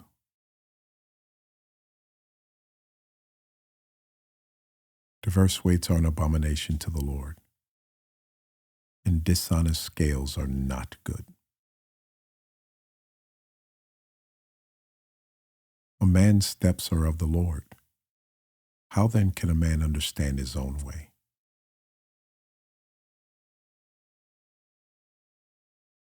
It is a snare for a man to devote rashly something as holy, and afterward to reconsider his vows. A wise king sifts out the wicked and brings the threshing wheel over them. The spirit of a man is the lamp of the Lord, searching all the inner depths of his heart. Mercy and truth preserve the king, and by loving kindness he upholds his throne. The glory of young men is their strength, and the splendor of old men is their gray head. Blows that hurt cleanse away evil, as do stripes in the inner depths of the heart.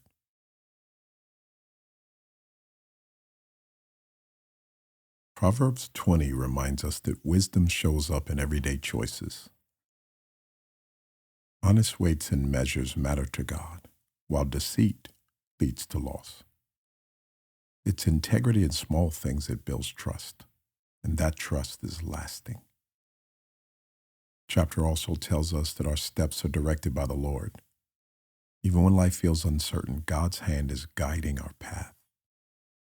Patience, humility, and truth shine brighter than quick gain or empty words. So let go of all striving tonight. Rest in God's steady direction. Tomorrow, rise up and walk in it.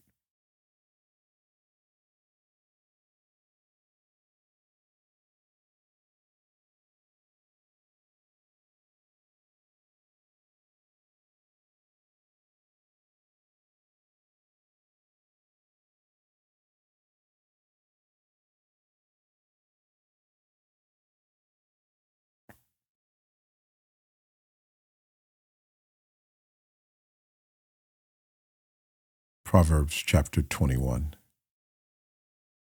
The king's heart is in the hand of the Lord. Like the rivers of water, he turns it wherever he wishes. Every way of man is right in his own eyes, but the Lord weighs the hearts. To do righteousness and justice is more acceptable to the Lord than sacrifice. A haughty look, a proud heart, and the plowing of the wicked are sin. The plans of the diligent lead surely to plenty, but those of everyone who is hasty surely to poverty. Getting treasures by a lying tongue is the fleeting fantasy of those who seek death.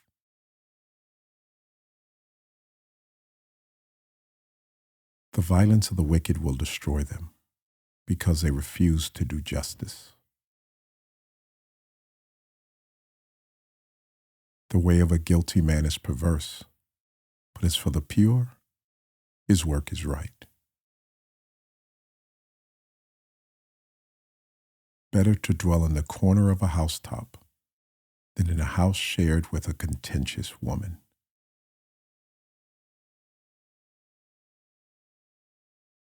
The soul of the wicked desires evil.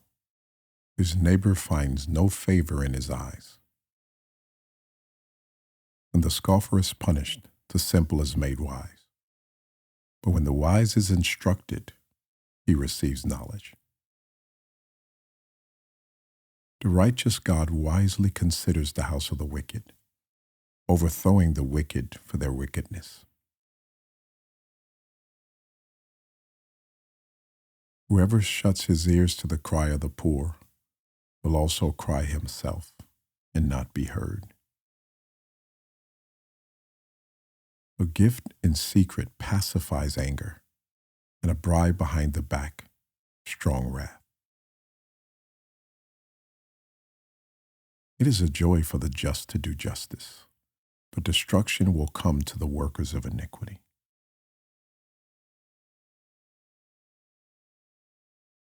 A man who wanders from the way of understanding will rest in the assembly of the dead.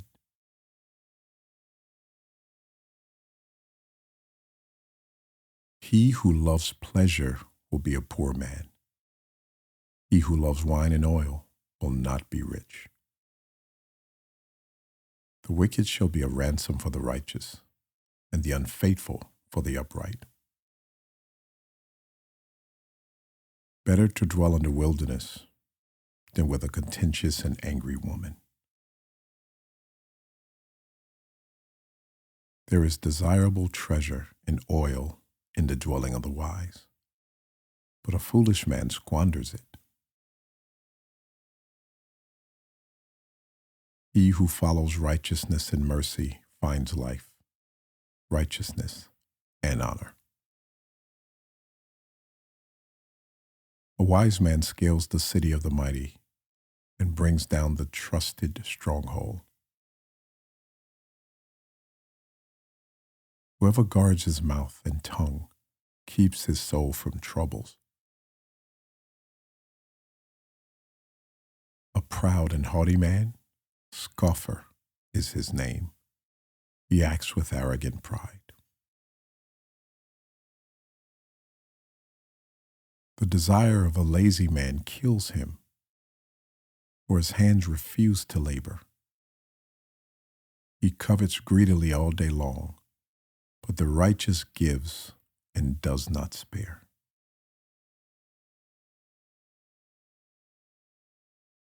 The sacrifice of the wicked is an abomination. How much more when he brings it with wicked intent?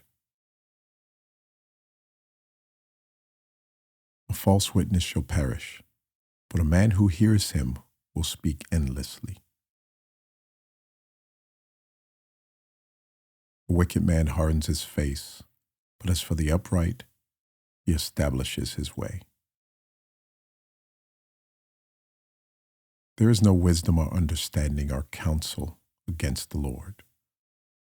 The horse is prepared for the day of battle, but deliverance is of the Lord.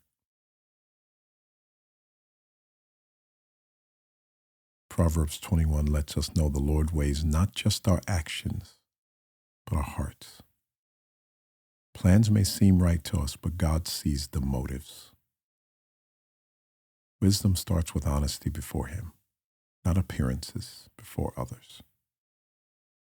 This chapter also contrasts diligence and laziness, justice and greed, peace and strife. It shows that righteousness leads to life, while shortcuts and prides collapse in the end. God delights in fairness, humility, and truth. Release anxiety and strife. Let justice and peace steady your spirit. And He's watching over you as you sleep. Sleep deeply.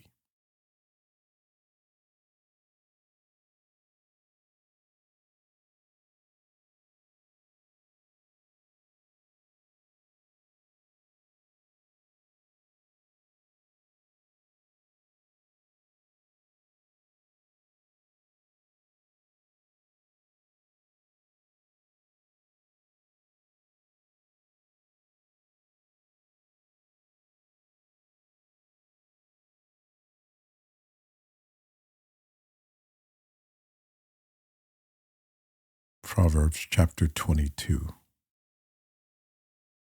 A good name is to be chosen rather than great riches, loving favor rather than silver and gold.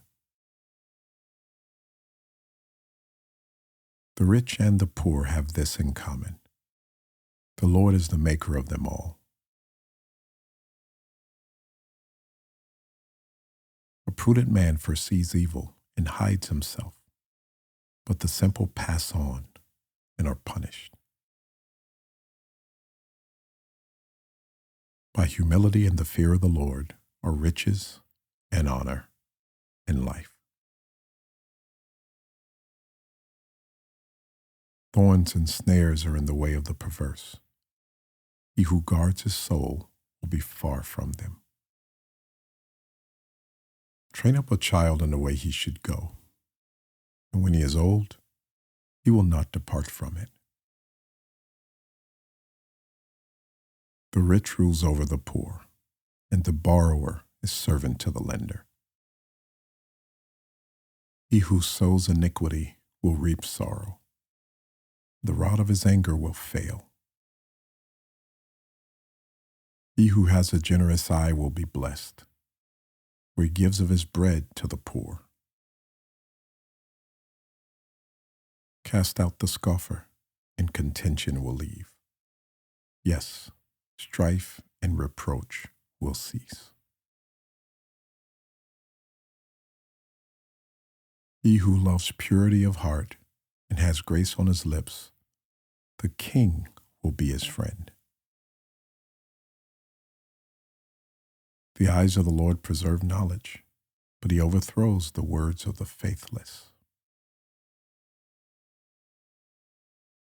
The lazy man says, "There is a lion outside. I shall be slain in the streets." The mouth of an immoral woman is a deep pit, and he who is abhorred by the Lord will fall there. Foolishness is bound up in the heart of a child. The rod of correction will drive it far from him.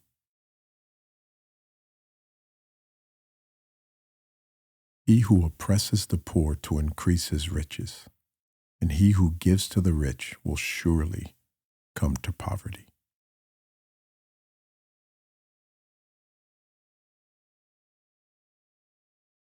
Incline your ear, hear the words of the wise, and apply your heart to my knowledge. For it is a pleasant thing if you keep them within you. Let them all be fixed upon your lips, so that your trust may be in the Lord. I have instructed you today, even you. Have I not written to you excellent things of counsels and knowledge, that I may make you know the certainty of the words of truth, that you may answer words of truth to those who send you. Do not rob the poor because he is poor, nor oppress the afflicted at the gate. The Lord will plead their cause and plunder the soul of those who plunder them. Make no friendship with an angry man, and with a furious man do not go, lest you learn his ways and set a snare for your soul. Do not be one of those who shakes hands in a pledge, one of those who is surety for debts. If you have nothing with which to pay, why should he take away your bed from under you? Do not remove the ancient landmark which your fathers have set. Do you see a man who excels in his work?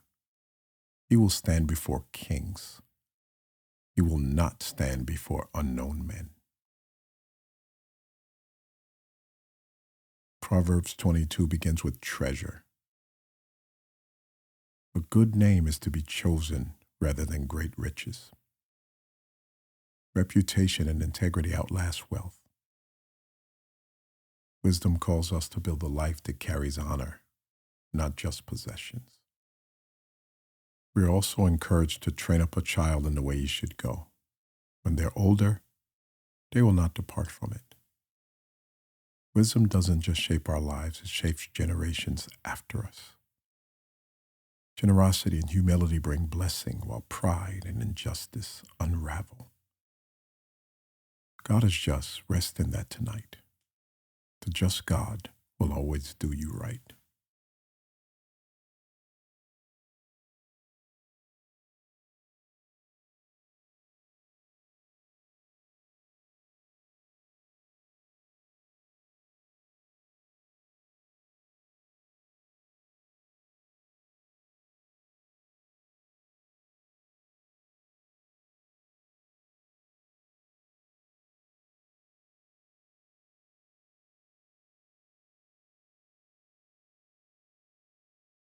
Proverbs chapter 23. When you sit down to eat with a ruler, consider carefully what is before you. Put a knife to your throat if you're a man given to appetite. Do not desire his delicacies. They are deceptive food. Do not overwork to be rich. Because of your own understanding, cease. Will you set your eyes on that which is not? For riches certainly make themselves wings. They fly away like an eagle toward heaven. Do not eat the bread of a miser, nor desire his delicacies. For as he thinks in his heart, so is he. Eat and drink, he says to you, but his heart is not with you. The morsel you have eaten, you will vomit up and waste your pleasant words. Do not speak in the hearing of a fool, for he will despise the wisdom of your words. Do not remove the ancient landmark, nor enter the fields of the fatherless. For their Redeemer is mighty. He will plead their cause against you. Apply your heart to instruction and your ears to words of knowledge. Do not withhold correction from a child, for if you beat him with a rod, he will not die. You shall beat him with a rod and deliver his soul from hell. My son, if your heart is wise, my heart will rejoice. Indeed, I myself, yes, my innermost being will rejoice when your lips speak right things.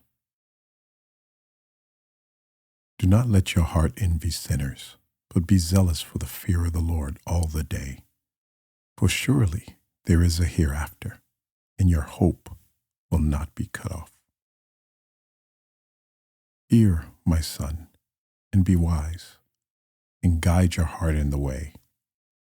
Do not mix with wine-bibbers, or with gluttonous eaters of meat.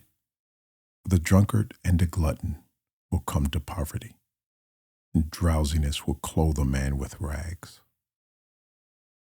Listen to your father who begot you, and do not despise your mother when she is old. Buy the truth and do not sell it. Also wisdom and instruction and understanding. The father of the righteous will greatly rejoice, and he who begets a wise child will delight in him. Let your father and your mother be glad, and let her who bore you rejoice. My son, give me your heart, and let your eyes observe my ways. For a harlot is a deep pit, and a seductress is a narrow well. She also lies in wait as for a victim, and increases the unfaithful among men. Who has woe? Who has sorrow? Who has contentions? Who has complaints? Who has words without cause? Who has redness of eyes? Those who linger long at the wine, those who go in search of mixed wine. Do not look on the wine when it is red, when it sparkles in the cup, when it swirls around smoothly. At the last it bites like a serpent and stings like a viper. Your eyes will see strange things. Your heart will utter perverse things. Yes, you will be like one who lies down in the midst of the sea, or like one who lies at the top of the mast, saying, They have struck me, but I was not hurt. They have beaten me, but I did not feel it. When shall I awake that I may seek another drink? Proverbs 23 offers gentle cautions for daily living. It warns against chasing wealth, indulging in excess, and envying those who prosper in empty ways. Wisdom steadies the heart by reminding us that true riches are found in God's presence. The chapter urges us to be disciplined, to guide our heart in the way, to keep our eyes from wandering after things that cannot satisfy. It paints excess as fleeting, like chasing a mirage that disappears when reached. Let's hear that wisdom tonight and give to God any excess in our life that is not satisfying. Let's fear the Lord. Rest in that.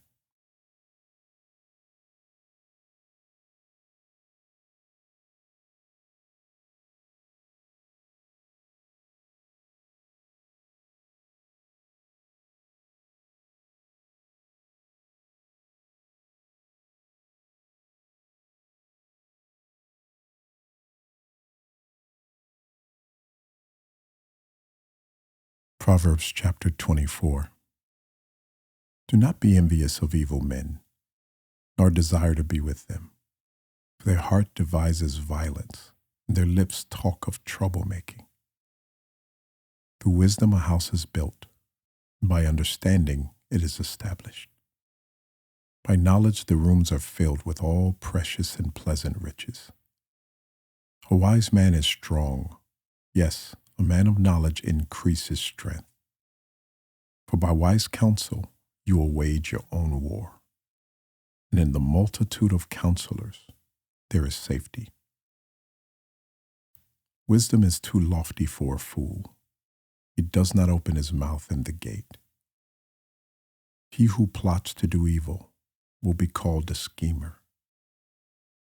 The devising of foolishness is sin, and the scoffer is an abomination to men. If you faint in the day of adversity, your strength is small. Deliver those who are drawn toward death, and hold back those stumbling to the slaughter. If you say, Surely we did not know this, does not he who weighs the hearts consider it? He who keeps your soul, does he not know it? And will he not render to each man according to his deeds? My son, eat honey, because it is good, and the honeycomb which is sweet to your taste. So shall the knowledge of wisdom be to your soul. If you found it, there is a prospect, and your hope will not be cut off. Do not lie in wait, O wicked man, against the dwelling of the righteous. Do not plunder his resting place. For a righteous man may fall 7 times and rise again, but the wicked shall fall by calamity. Do not rejoice when your enemy falls, and do not let your heart be glad when he stumbles, lest the Lord see it, and it displease him, and he turn away his wrath from him. Do not fret because of evildoers, nor be envious of the wicked. There will be no prospect for the evil man. The lamp of the wicked will be put out. My son, fear the Lord and the King. Do not associate with those that are given to change, for their calamity will rise suddenly, and who knows the ruin those two can bring. These things also belong to the wise. It is not good to show partiality in judgment. He who says to the wicked, "You are righteous," him the people will curse. Nations will abhor him. But those who rebuke the wicked will have delight, and a good blessing will come upon them. He who gives a right answer kisses the lips. Prepare your outside work. Make it fit for yourself in the field, and afterward build your house. Do not be a witness against your neighbor without cause. Or would you deceive with your lips? Do not say, "I will do to him just as he has done to me. I will render to a man according to his work." I went by the field of the lazy man, and by the vineyard of the man devoid of understanding. And there it was, all overgrown with thorns. Its surface was covered with nettles, and stone wall was broken down. When I saw it, I considered it well. I looked on it and received instruction. A little sleep, a little slumber, a little folding of the hands to rest. So shall your poverty come like a prowler, and your need like an armed man.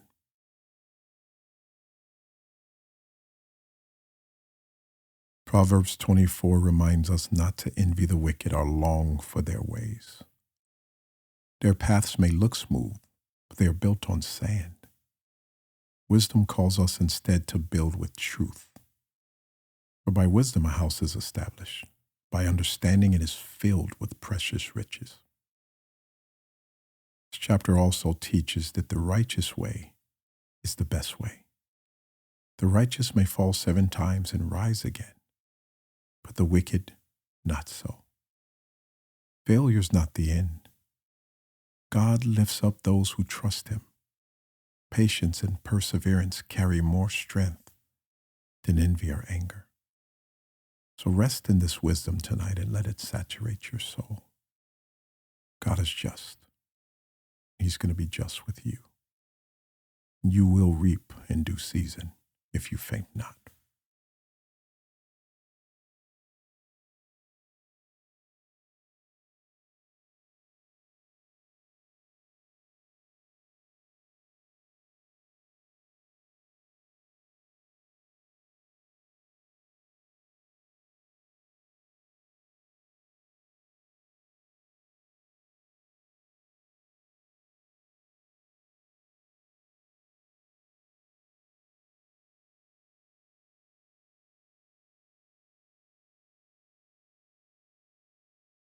Proverbs chapter 25. These are the Proverbs of Solomon, which the men of Hezekiah, king of Judah, copied. It is the glory of God to conceal a matter, but the glory of kings is to search out a matter.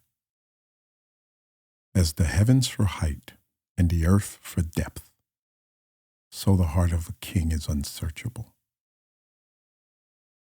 Take away the dross from silver, and it will go to the silversmith for jewelry. Take away the wicked from before the king, and his throne will be established in righteousness. Do not exalt yourself in the presence of the king. Do not stand in the place of the great. For it is better that he says to you, "Come up here," than that you should be put to lower places in the presence of the prince, whom your eyes have seen. Do not go hastily to court, for what will you do in the end when your neighbor has put you to shame?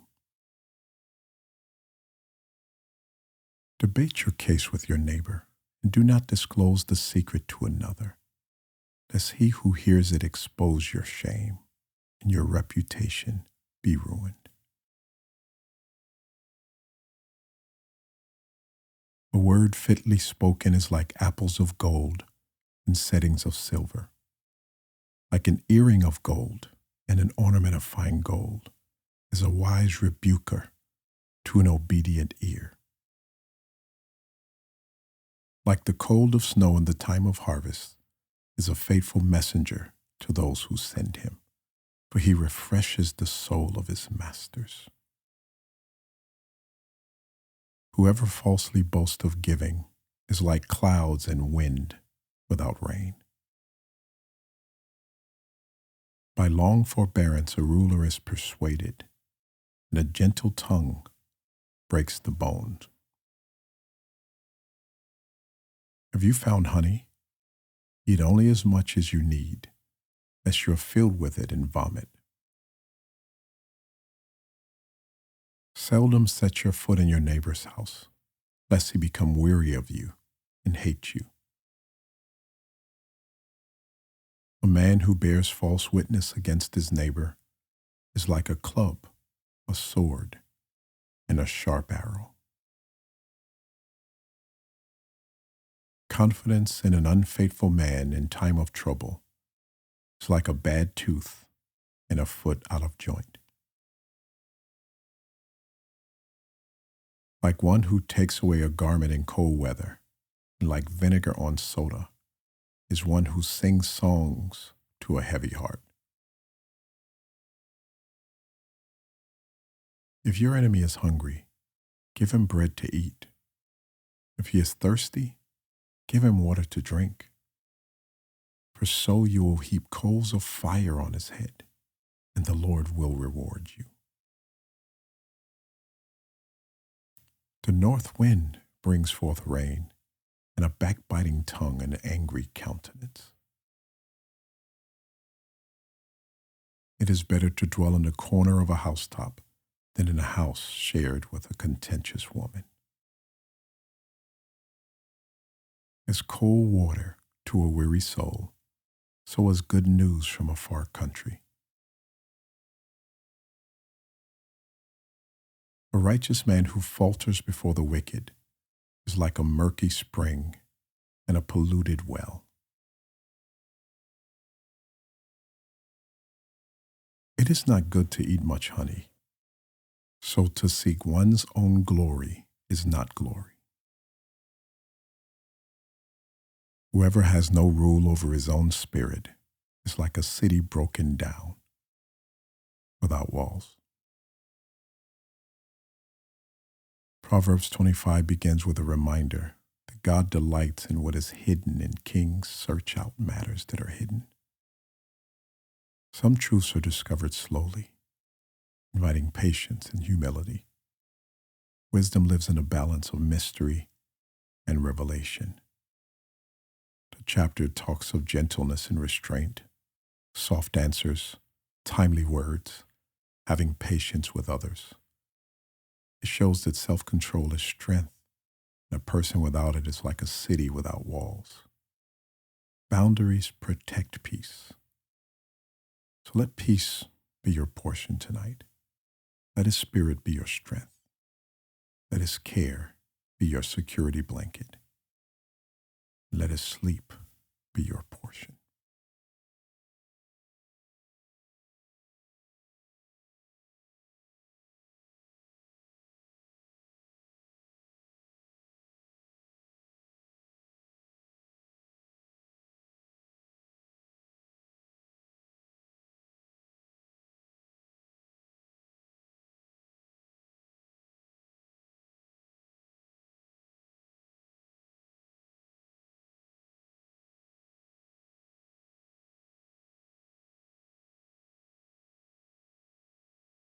Proverbs chapter 26.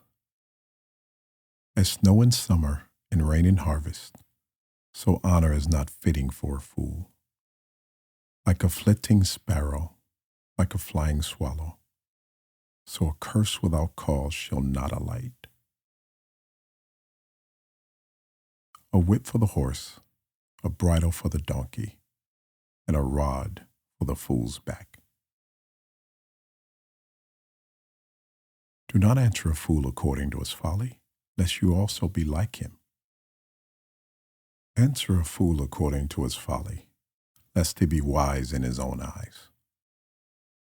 He who sends a message by the hand of a fool cuts off his own feet and drinks violence. Like the legs of the lame that hang limp is a proverb in the mouth of fools. Like one who binds a stone in a sling is he who gives honor to a fool. Like a thorn that goes into the hand of a drunkard is a proverb in the mouth of fools. The great God who formed everything gives the fool his hire and the transgressor his wages. As a dog returns to his own vomit, so a fool repeats his folly.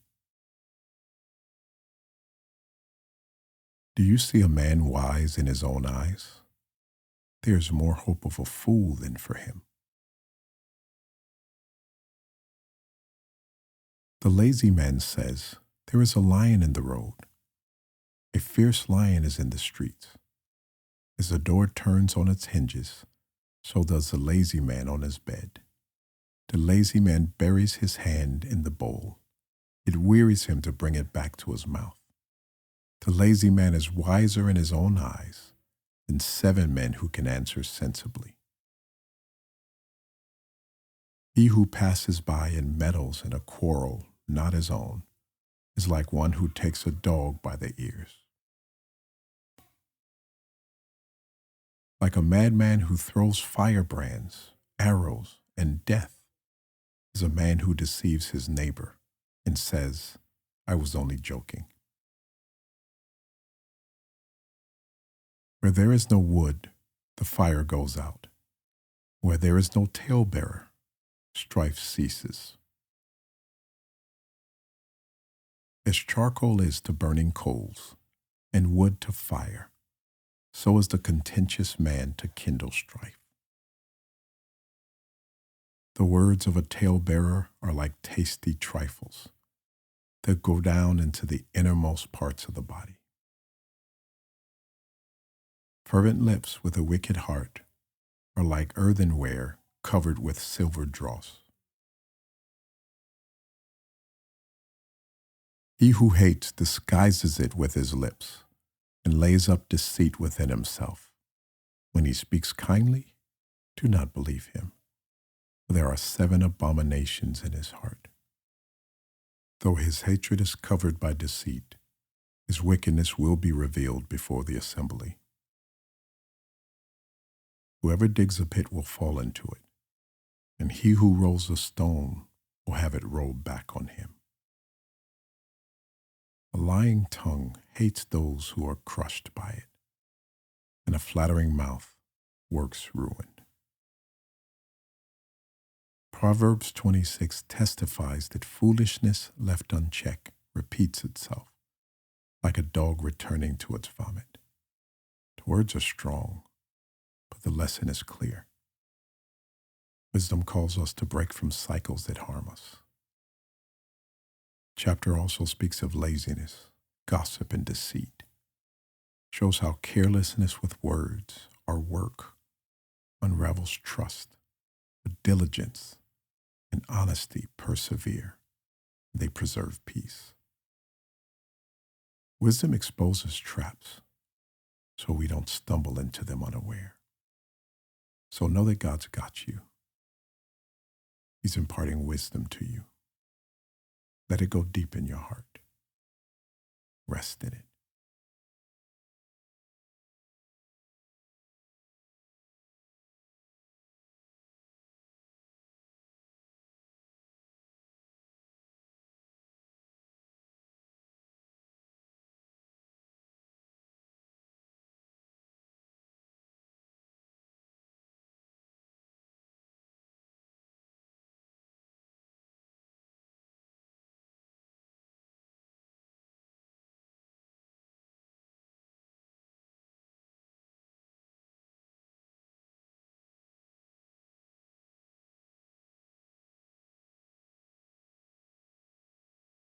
Proverbs chapter 27. Do not boast about tomorrow, for you do not know what a day may bring forth. Let another man praise you, and not your own mouth, a stranger, and not your own lips. A stone is heavy, and sand is weighty, but a fool's wrath is heavier than both of them. Wrath is cruel, and anger a torrent, but who is able to stand before jealousy? Open rebuke is better than love carefully concealed. Faithful are the wounds of a friend, but the kisses of an enemy are deceitful. A satisfied soul loathes the honeycomb, but to the hungry soul every bitter thing is sweet. Like a bird that wanders from its nest is a man who wanders from his place. Ointment and perfume delight the heart, and the sweetness of a man's friend gives delight by hearty counsel. Do not forsake your own friend or your father's friend, nor go to your brother's house in the day of your calamity. Better is a neighbor nearby than a brother far away. My son, be wise and make my heart glad, that I may answer him who reproaches me. A prudent man foresees evil and hides himself. The simple pass on and are punished. Take the garment of him who is surety for a stranger, and hold it in pledge when he is surety for a seductress. He who blesses his friend with a loud voice rising early in the morning, it will be counted a curse to him. A continual dripping on a very rainy day and a contentious woman are alike. Whoever restrains her restrains the wind and grasps oil with his right hand. As iron sharpens iron, so a man sharpens the countenance of his friend. Whoever keeps the fig tree will eat its fruit, so he who waits on his master will be honored. As in water, face reflects face, so a man's heart reveals that man.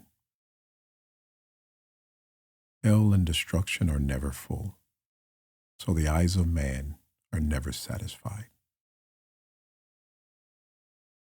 The refining pot is for silver, and the furnace for gold. A man is valued by what others say of him. Though you grind a fool with a mortar and a pestle, along with crushed grain, yet his foolishness will not depart from him. Be diligent to know the state of your flocks, and attend to your herds.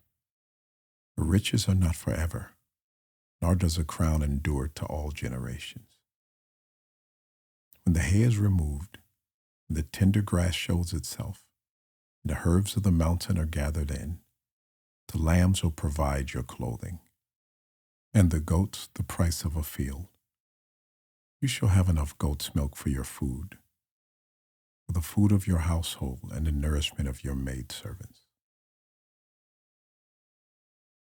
Proverbs 27 teaches us not to boast about tomorrow. We don't know what a day may bring. Wisdom calls us to humility and trust, living one day at a time under God's divine care. The chapter treasures friendship. As iron sharpens iron, so one person sharpens another. Honest counsel, steady love, faithful presence is pictured as wealth far greater than riches. True friends are anchors of wisdom. So thank God for the friends that you have. Rejoice that God himself is a friend that sticks closer than a brother. Rest in that.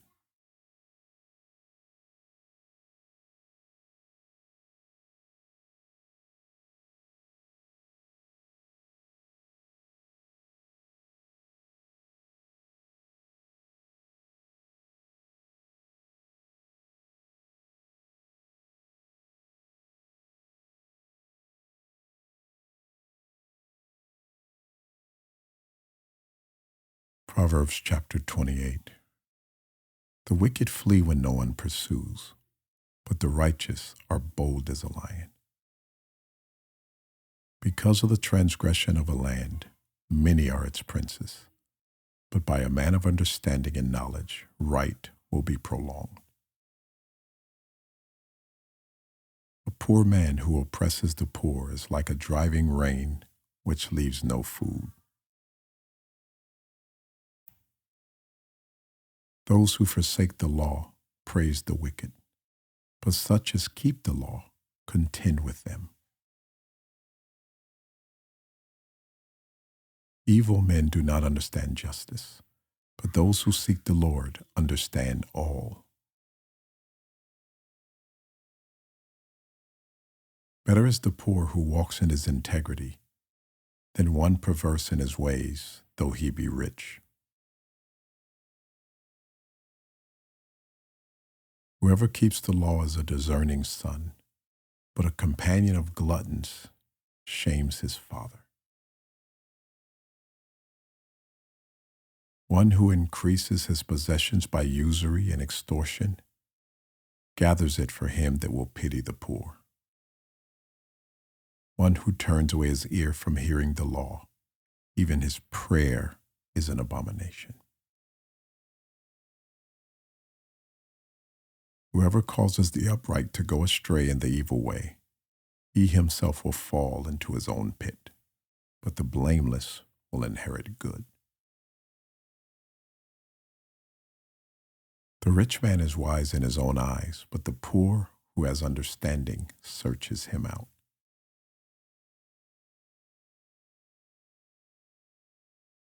When the righteous rejoice, there is great joy. But when the wicked arise, men hide themselves. He who covers his sins will not prosper, but whoever confesses and forsakes them will have mercy. Happy is the man who is always reverent, but he who hardens his heart will fall into calamity.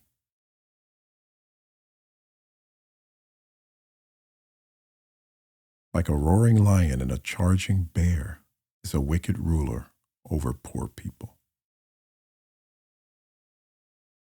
A ruler who lacks understanding is a great oppressor, but he who hates covetousness will prolong his days. A man burdened by bloodshed will flee into a pit. Let no one help him.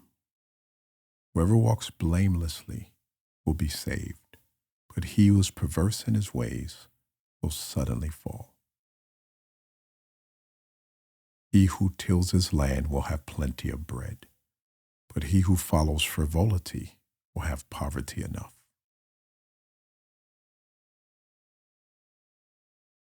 A faithful man will abound with blessings, but he who hastens to be rich will not go unpunished.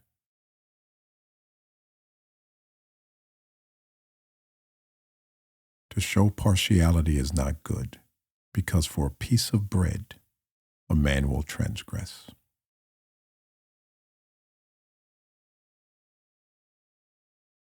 A man with an evil eye hastens after riches, and does not consider that poverty will come upon him.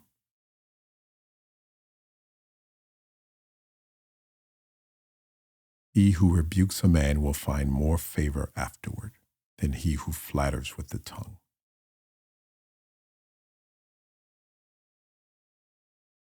Whoever robs his father or his mother, he says, it is no transgression.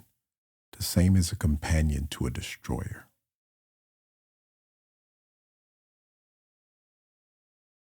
He who is of a proud heart stirs up strife, but he who trusts the Lord will be prospered.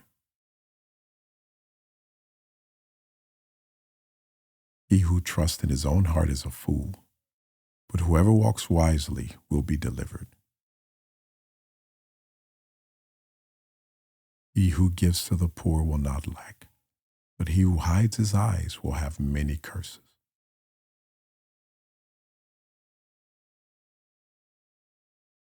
When the wicked arise, men hide themselves, but when they perish, the righteous increase. Proverbs 28 begins with a striking picture. The wicked flee when no one pursues, but the righteous are bold as a lion. Wisdom gives courage, while guilt and deceit, they drain strength. Righteousness steadies the heart. This chapter contrasts greed with generosity, pride with humility, folly with faithfulness. It reminds us that those who cover their sins will not prosper, but those who confess and forsake them will find mercy. Mercy is God's way of setting us free. So rejoice in the mercy you have received from Him. Rest in that tonight without fear.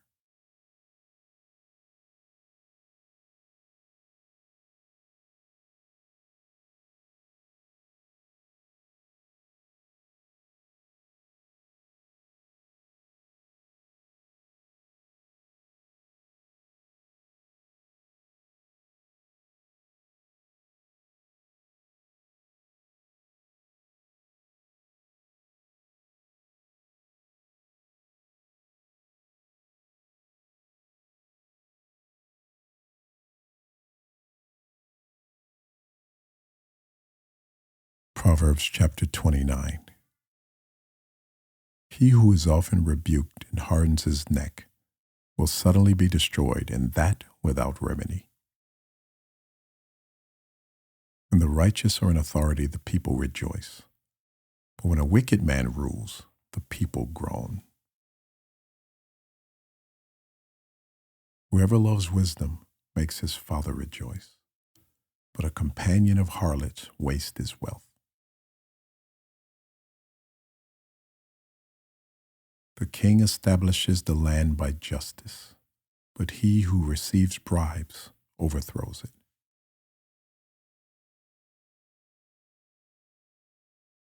A man who flatters his neighbor spreads a net for his feet. By transgression, an evil man is snared, but the righteous sings and rejoices. The righteous considers the cause of the poor, but the wicked does not understand such knowledge. Scoffers set a city aflame, but wise men turn away wrath. If a wise man contends with a foolish man, whether the fool rages or laughs, there is no peace. The bloodthirsty hate the blameless, but the upright seek his well-being. A fool vents all his feelings, but a wise man holds them back. If a ruler pays attention to lies, all his servants become wicked.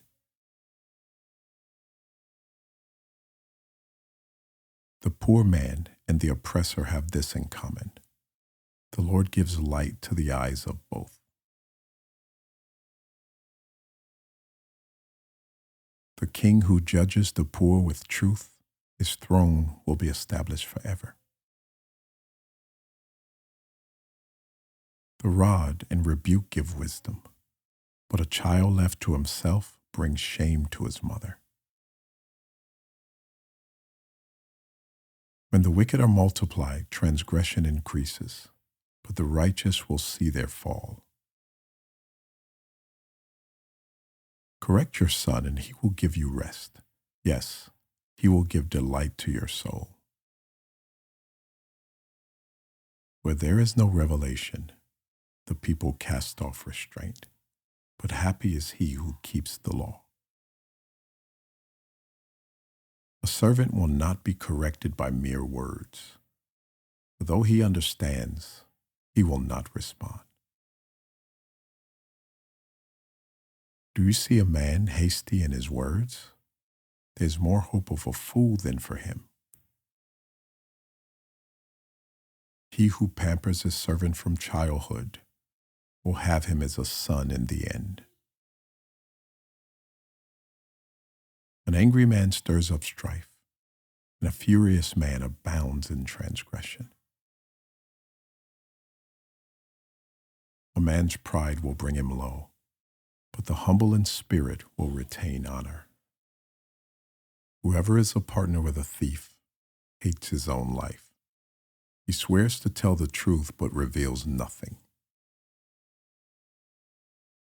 The fear of man brings a snare, but whoever trusts in the Lord shall be safe.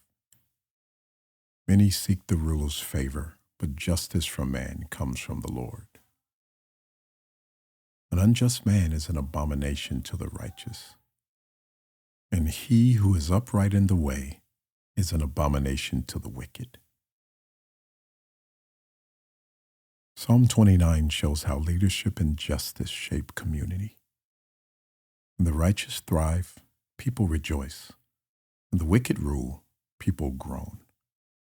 Wisdom reminds us that integrity uplifts not only individuals, but entire societies. In the chapter, we see a contrast, discipline with neglect. Where there's no vision, people cast off restraint. Those who keep God's word are blessed.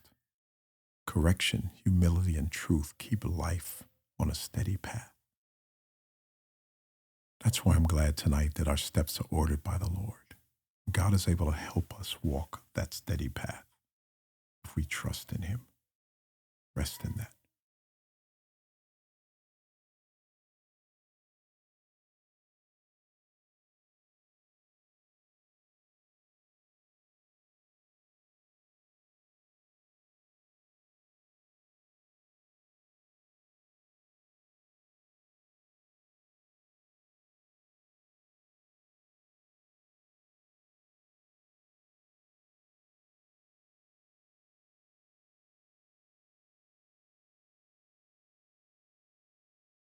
Proverbs chapter 30. The words of Agur, the son of Jakeh. His utterance, this man declared to Ithiel and Ukal. Surely I am more stupid than any man. Do not have the understanding of a man, and neither learn wisdom, nor have knowledge of the Holy One. Who has ascended into heaven, or descended? Who has gathered the wind in his fist? Who has bound the waters in a garment? Who has established all the ends of the earth? What is his name? And what is his son's name, if you know? Every word of God is pure. He is a shield to those who put their trust in him. Do not add to his words, lest he rebuke you, and you be found a liar. 2 things I request of you. Deprive me not before I die. Remove falsehood and lies far from me. Give me neither poverty nor riches. Feed me with food allotted to me, lest I be full and deny you, and say, Who is the Lord? Or lest I be poor and steal, and profane the name of my God. Do not malign a servant to his master, lest he curse you, and you be found guilty. There is a generation that curses its father and does not bless its mother. There is a generation that is pure in its own eyes, yet is not washed from its filthiness. There is a generation, oh, how lofty are their eyes, and their eyelids are lifted up. There is a generation whose teeth are like swords, and whose fangs are like knives, to devour the poor from off the earth, and the needy from among men. The leech has 2 daughters. Give, give. There are 3 things that are never satisfied. 4 never say enough. The grave, the barren womb, the earth that is not satisfied with water, and the fire never says enough. The eye that mocks his father and scorns obedience to his mother. The ravens of the valley will pick it out, and the young eagles will eat it. There are 3 things which are too wonderful for me, Yes, 4 which I do not understand. The way of the eagle in the air, the way of the serpent on a rock, the way of a ship in the midst of the sea, the way of a man with a virgin. This is the way of an adulterous woman. She eats and wipes her mouth and says, I have done no wickedness. For 3 things the earth is perturbed. Yes, for 4 it cannot bear up. For a servant when he reigns, a fool when he is filled with food, a hateful woman when she is married, and a maidservant who succeeds her mistress.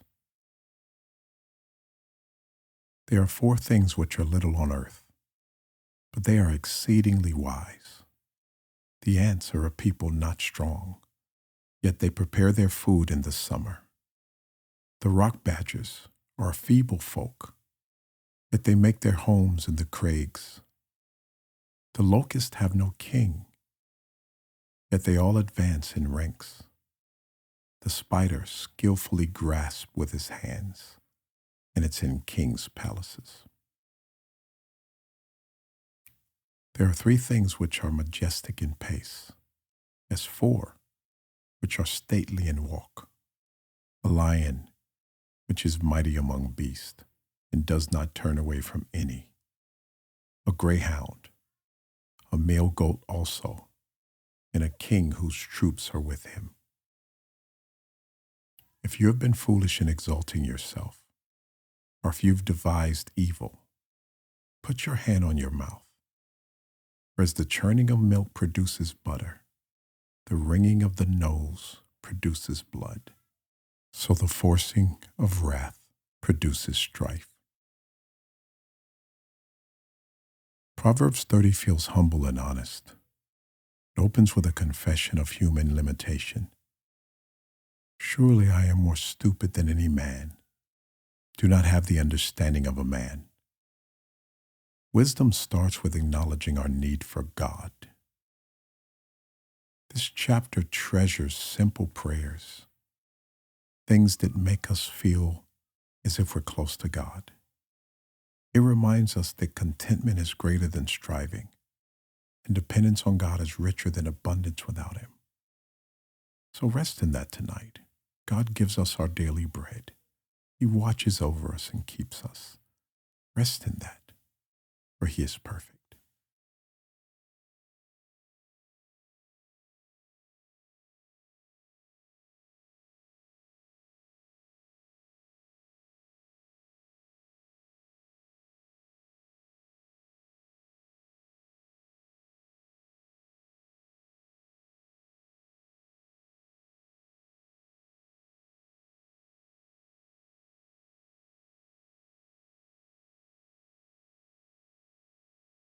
Proverbs chapter 31. The words of King Lemuel, the utterance which his mother taught him. What, my son? What the son of my womb? And what the son of my vows? Do not give your strength to women, nor your ways to that which destroys kings. Is it not for kings, O Lemuel? Is it not for kings to drink wine, nor for princes intoxicating drink? Lest they drink and forget the law, and pervert the justice of all the afflicted. Give strong drink to him who is perishing, and wine to those who are bitter of heart. Let him drink and forget his poverty, and remember his misery no more. Open your mouth for the speechless, in the cause of all who are appointed to die. Open your mouth, judge righteously, and plead the cause of the poor and needy. Who can find a virtuous wife? For her worth is far above rubies. The heart of her husband safely trusts her, so he will have no lack of gain. She does him good and not evil all the days of her life. She seeks wool and flax and willingly works with her hands. She is like the merchant ships. She brings her food from afar. She also rises while it is yet night, and provides food for her household and a portion for her maidservants. She considers a field and buys it. From the profits she plants a vineyard. She girds herself with strength and strengthens her arms. She perceives that her merchandise is good, and her lamp does not go out by night. She stretches out her hands to the distaff, and her hand holds the spindle. She extends her hand to the poor, yet she reaches out her hand to the needy. She is not afraid of snow for her household, and all her household is clothed with scarlet. She makes tapestry for herself. Her clothing is fine linen and purple. Her husband is known in the gates when he sits among the elders of the land. She makes linen garments and sells them. She supplies sashes for the merchants. Strength and honor are her clothing. She shall rejoice in time to come. She opens her mouth with wisdom, and on her tongue is the law of kindness. She watches over the ways of her household and does not eat the bread of idleness. Her children rise up and call her blessed. Her husband also, and he praises her. Many daughters have done well, but you excel them all. Charm is deceitful, beauty is passing, but a woman who fears the Lord, she shall be praised. Give her the fruit of her hands, and let her own works praise her in the gates. Psalm 31 begins with a mother's counsel to her son, urging him to live with integrity, to avoid destructive paths, and to speak for those who have no voice. Wisdom here is protective, it's priceless, it's compassionate. It shapes leadership through justice and care. The second half of this psalm paints the portrait of a virtuous woman, one who was strong, diligent, and kind, one who was God-fearing. Her worth is far above rubies. Her life blesses her household, her community, all that are around her. Strength and honor are her clothing, and she rejoices in the days to come. Why don't you thank God for your mother tonight? Those godly women who have been in your life may still be in your life. Rest in peace. Receive God's blessing. Express gratitude.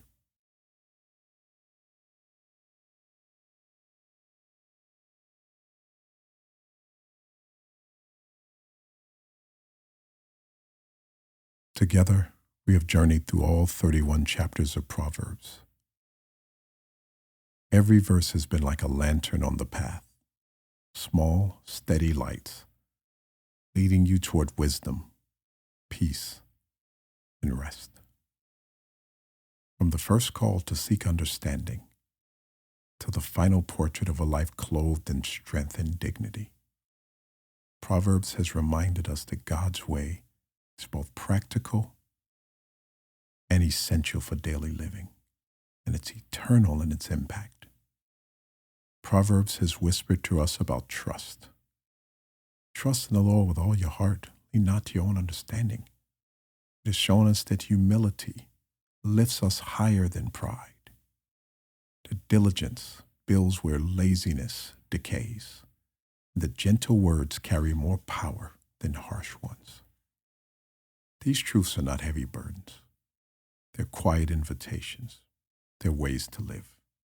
They bring safety, joy, and rest. Think back over the pictures of wisdom that have been painted for us. The tree of life, rooted deep and steady. Shining sun growing brighter until the perfect day. The fountain of life, flowing out with refreshing words. A house built on wisdom, filled with peace and honor. These images are more than poetry. They're promises. Promises that when you align your heart with God's wisdom, your life becomes anchored. Your path becomes clear. Your soul finds rest.